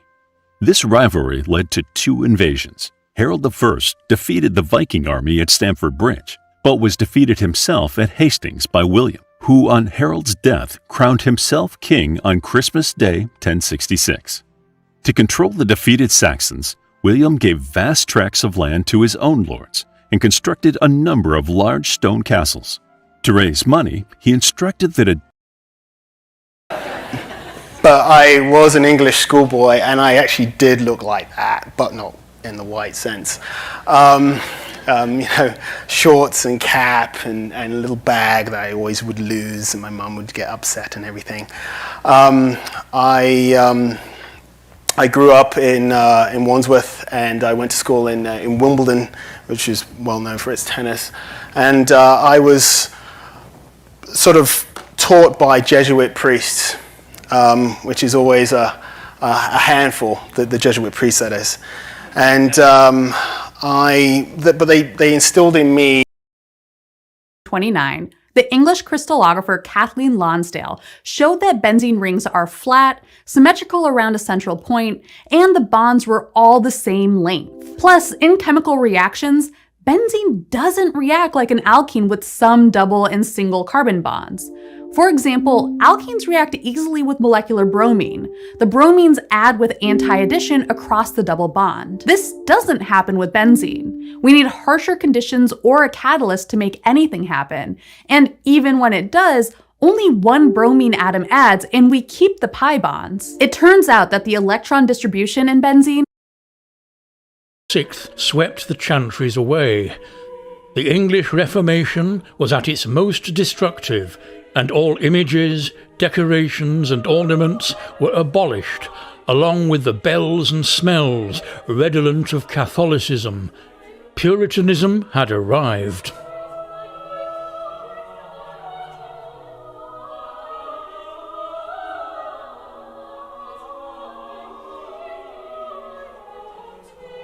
The Victorians were even more swinging in their repairs and restorations. They added 2 large porches in the 1860s.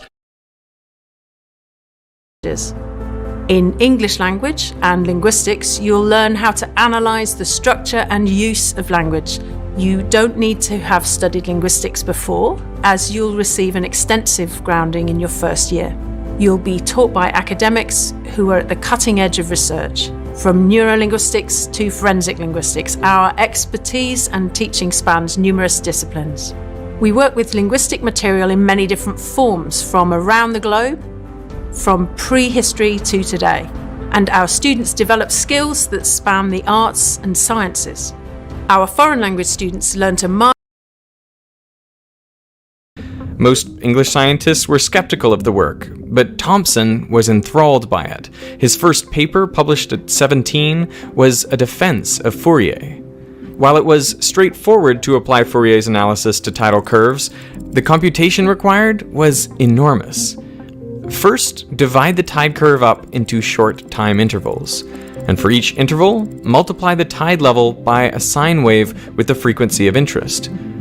Add up the area of all these rectangles and divide by the total time, and this gives you a single coefficient, the amplitude of the sine wave with this frequency. Nganyiriang Quell Ted Wilkes, that's my English name. Nganyunga Quell Waich. I have the emu as my totem, and I carry the name of the emu, Waich. For those of you that are familiar with the town Wagen, it's certainly named after the emu, Waichin. Ngan Wachak Nyunga Maman, I'm an Aboriginal man. Ngan Mam Buja, Wachak Buja, Durbal Yerrigan, here in Perth and the Swan River. Nityan Ngalangat Barlagan, Ngan Demaga Marn. This country, I didn't speak English. So you're kind of forced to grow up fast. Pay attention and learn by watching, and learn by listening. I truly believe. There's always pressure when you're trying to accomplish something that's meaningful and rewarding. And because of the pressure, and because you perform, and you handle it a certain way, you've just grown as a person. You've just become something more than what you were before. Winning teams understand that the pursuit of winning never ends. Winning a game is really teaching you how to win at life. Any group can benefit. Lot of gravy. Grind in a whole bunch of pepper, and lastly I'm going to put a big spoonful of English mustard in there. If you don't like mustard, I would do a splash of vinegar. You need something to brighten this up. Give it a taste. The Marmite is salty, so we only need a little more salt. And now we can just let those sausages simmer in the gravy until they're cooked inside. Everything is done all at the same time in one pan. Now we got a bunch of green onions here because the flavor of mash I'm making today is known in Ireland as champ. It's mash filled with green onions. I'm slicing them very thin in the white area because those parts need more cooking. As I get up into the greens, I'll cut wider pieces. Potatoes are starting to fall apart when I poke at them. Speaketh. Barely speaks English. What was Daniel Craig's first movie? It was a movie called The Power of One. I'll watch it. Which was a long time ago. Okay. No. Don't. Okay. What is Daniel Craig wearing right now? He's wearing a wonderful outfit, is what's happening. Oh, he's so nice. What is Daniel Craig? Workout. What is Daniel Craig? Workout. I'm trying to work out what the question means. Workout, yeah, I go to the gym. What is Daniel Craig like in real life? A big disappointment. Now, I've been a fan of this website for years. I've used it in my own teaching of English and in my own studies of Chinese and of Spanish and also of Polish now. If we just have a quick look at a set, so let's just click on this set here. Just take this ones here around kind of sports. You can see the quality of the images and notice that we've also got the word underneath. However, we can choose to have different sizes, and we can choose also, for example, just to have image only. So if we click on, because I was a journalist and spoke English, I started working for international war correspondents. I truly believed that if we reported our war, that would bring it to an end. 18 months into this hell, they helped me escape besieged Sarajevo, and I found myself in London. Now, I was a refugee,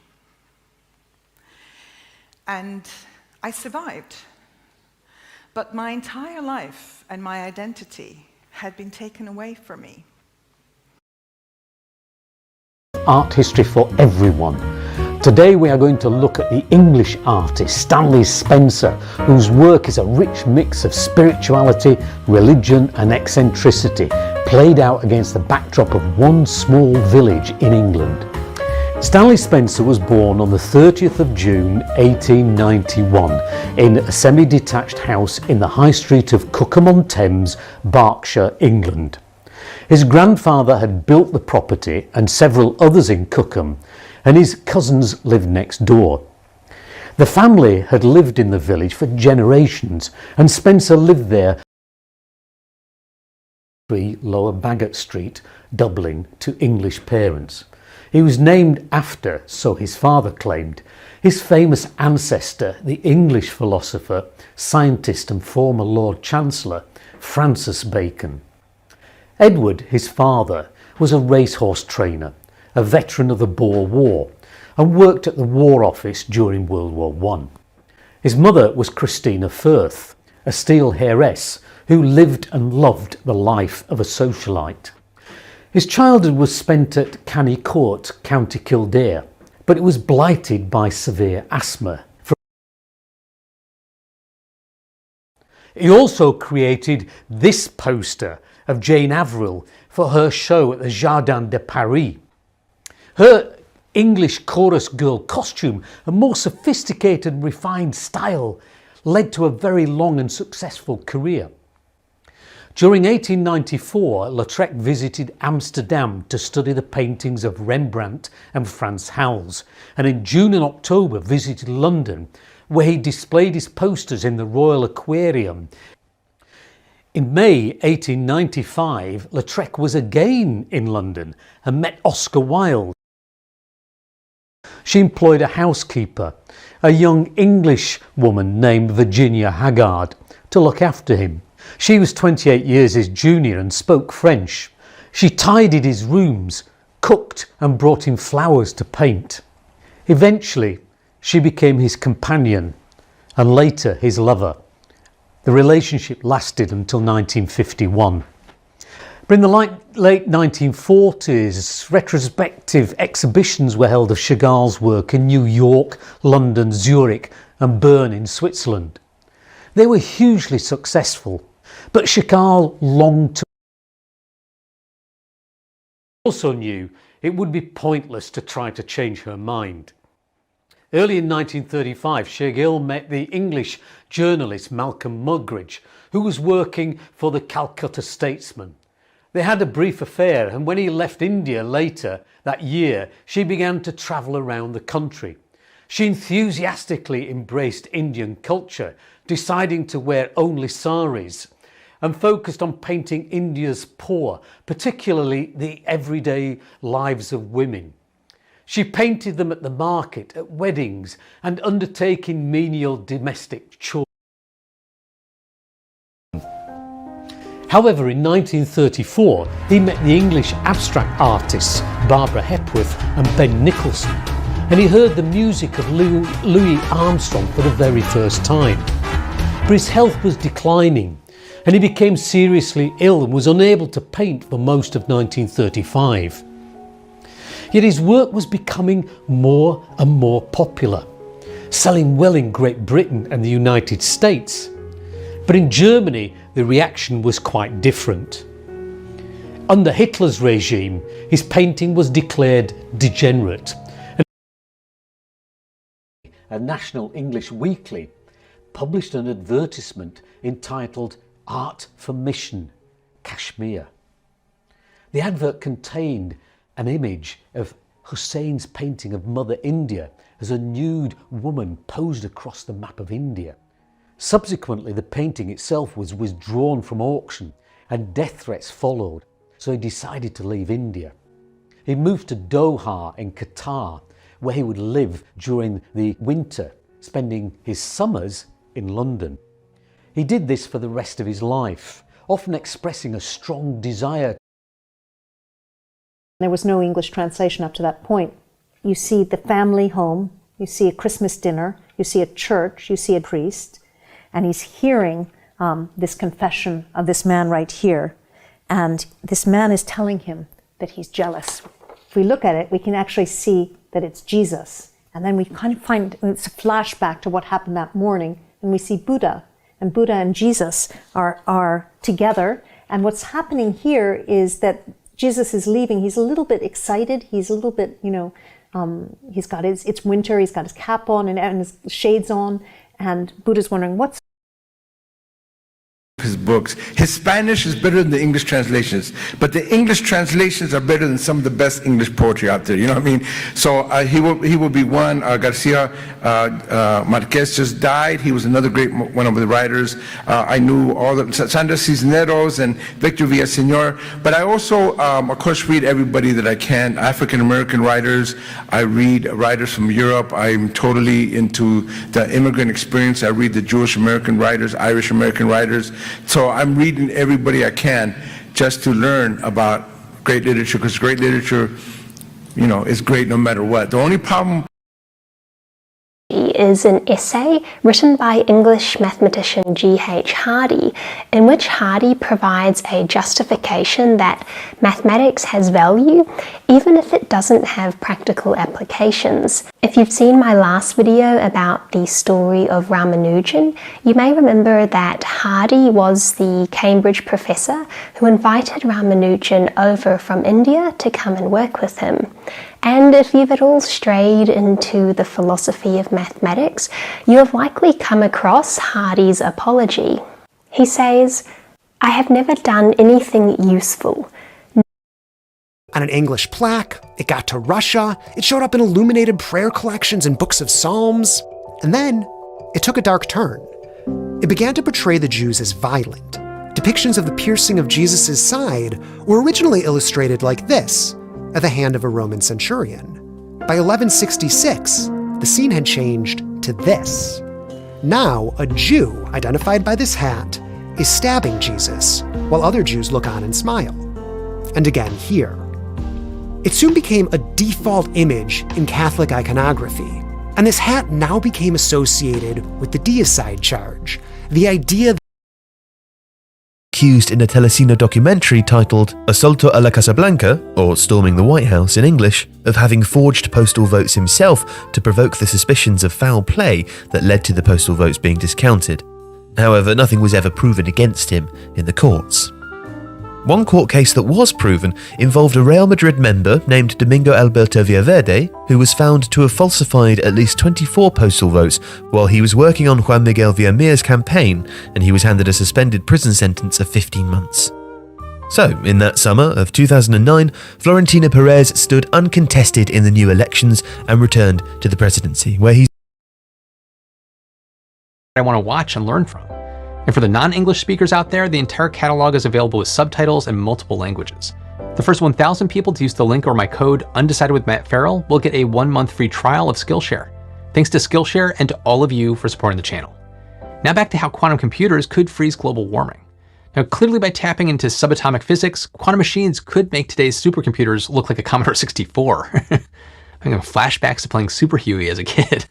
Anyway, while they would simplify a variety of once intractable tasks, some research efforts are focused on climate change mitigation, which is the top priority in our to solve problem list.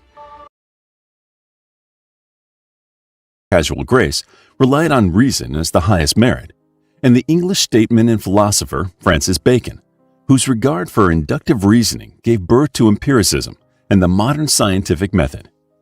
René Descartes' succinct yet utterly profound declaration, Cogito ergo sum, I think, therefore I am, from his autobiographical treatise, Discourse on the Method, is often quoted as the first great statement of the Enlightenment. Often misinterpreted as an inspirational motto in the age of social media, the quote alludes to Cartesian skepticism, an idea that all beliefs are subject to doubt. Teke doesn't really speak English, and Katani became hostile. A year later, he was picked up in Pakistan. His cover story, as was not infrequent in these cases, was that he'd gone to Afghanistan because of his pressing interest in falconry when he was in Guantanamo. Now, eventually they matched this guy to the fingerprints of the hostile guy in Orlando, who many people think is the 20th hijacker because Mohammed Atta was waiting for him outside the airport. So now this guy, the 20th hijacker, says that he was trained in sort of internet, kind of the use of the internet and other things by the KSM, the operational command. And these assemble lots of pictures that Benjamin Brecknell Turner took across English counties, photographing rural landscapes and ruins such as Whitby Abbey. It's no surprise that Bram Stoker was inspired by this location to write Dracula, a Gothic horror novel. It's likely that Stoker was even inspired by the kind of jagged, crumbling structure of Whitby Abbey to think about the descriptions for Castle Dracula. When Jonathan Harker first arrives at Castle Dracula, he describes the broken battlements and the jagged structure across the skyline. Whitby is a really important place in Bram Stoker's novel. It's where several key events happen. Inside the room, we're feeding in English sentences, we're getting English sentences back. It really looks like the models understand us. It really looks like they know English. But under the hood, these models are just following a set of instructions, albeit complex. How do we know if AI understands us? To answer that question, let's go back to the Chinese room again. Let's say we have two Chinese rooms. In one Chinese room is somebody who actually speaks Chinese, and in the other room is our imposter. When the person who actually speaks Chinese gets a piece of paper that says something in Chinese in it, they can read it, no problem. But when our imposter gets a... People hate English being pronounced incorrectly, especially their names. But yet, is it fine for people to go around pronouncing Māori names incorrectly? Treat others how you would like to be treated.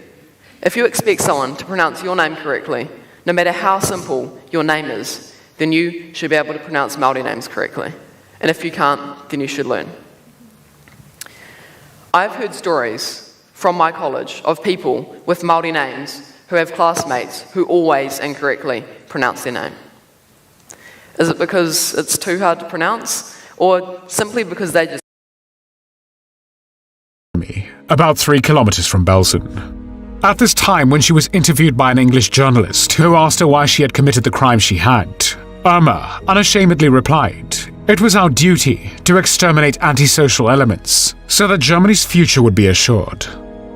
Justice finally caught up with Greza when she was tried at the Belsen trial, which began on the 17th of September 1945. During the trial, when the witnesses claimed that she was the worst SS woman in the camp, Greza responded that they were all lying, exaggerating, and making an elephant out of a small fly. Greza only admitted to the beatings, but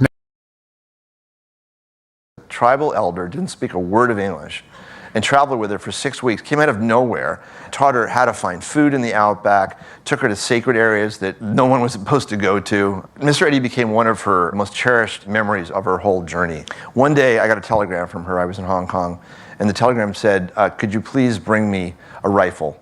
And it was the same rifle I knew she already had. And the reason is because when male camels are in heat, if you have a female camel, they will kill you to get to your female. So I said to her when she was telling me about the beginning of the triple, how would a camel kill you? Chew you to death or something? I mean, I'm trying to figure out. And she said that the figures would reflect English styles of dress. Now it's time to mark out the pattern pieces. I haven't been able to find any definitive evidence as to how this was done in the 15th century, but I do know there is evidence of marking out being done with ink by the late 16th and early 17th centuries, so this is the method I've decided to try out. It's worked out surprisingly well. The ink gives a strong, clear line without bleeding or soaking through the wool. We'll see if this still holds true on some of the silk later. I'm using a hand-cut quill to transfer the ink, and if you're curious how to cut one for yourself, I happen to have a video explaining all of the excitement, which I shall link here. Is self-explanatory. The author writes, "Had not every English subject reason to stare of finding their beloved young king's picture painted by Ramsay, and not by the appellee's hands of Reynolds? And the reason is obvious. The former is a Scot, and the latter an Englishman. Ramsay, for anything we may know, may be as honest and worthy a man as any in society, but it cannot, we hope, amount to any misprision of treason to say that Reynolds is a more masterly painter, and were Alexander alive, would be chosen by him in preference to the other." The author of the pamphlet seizes upon Ramsay's royal patronage as symptomatic of wider political in English captivity.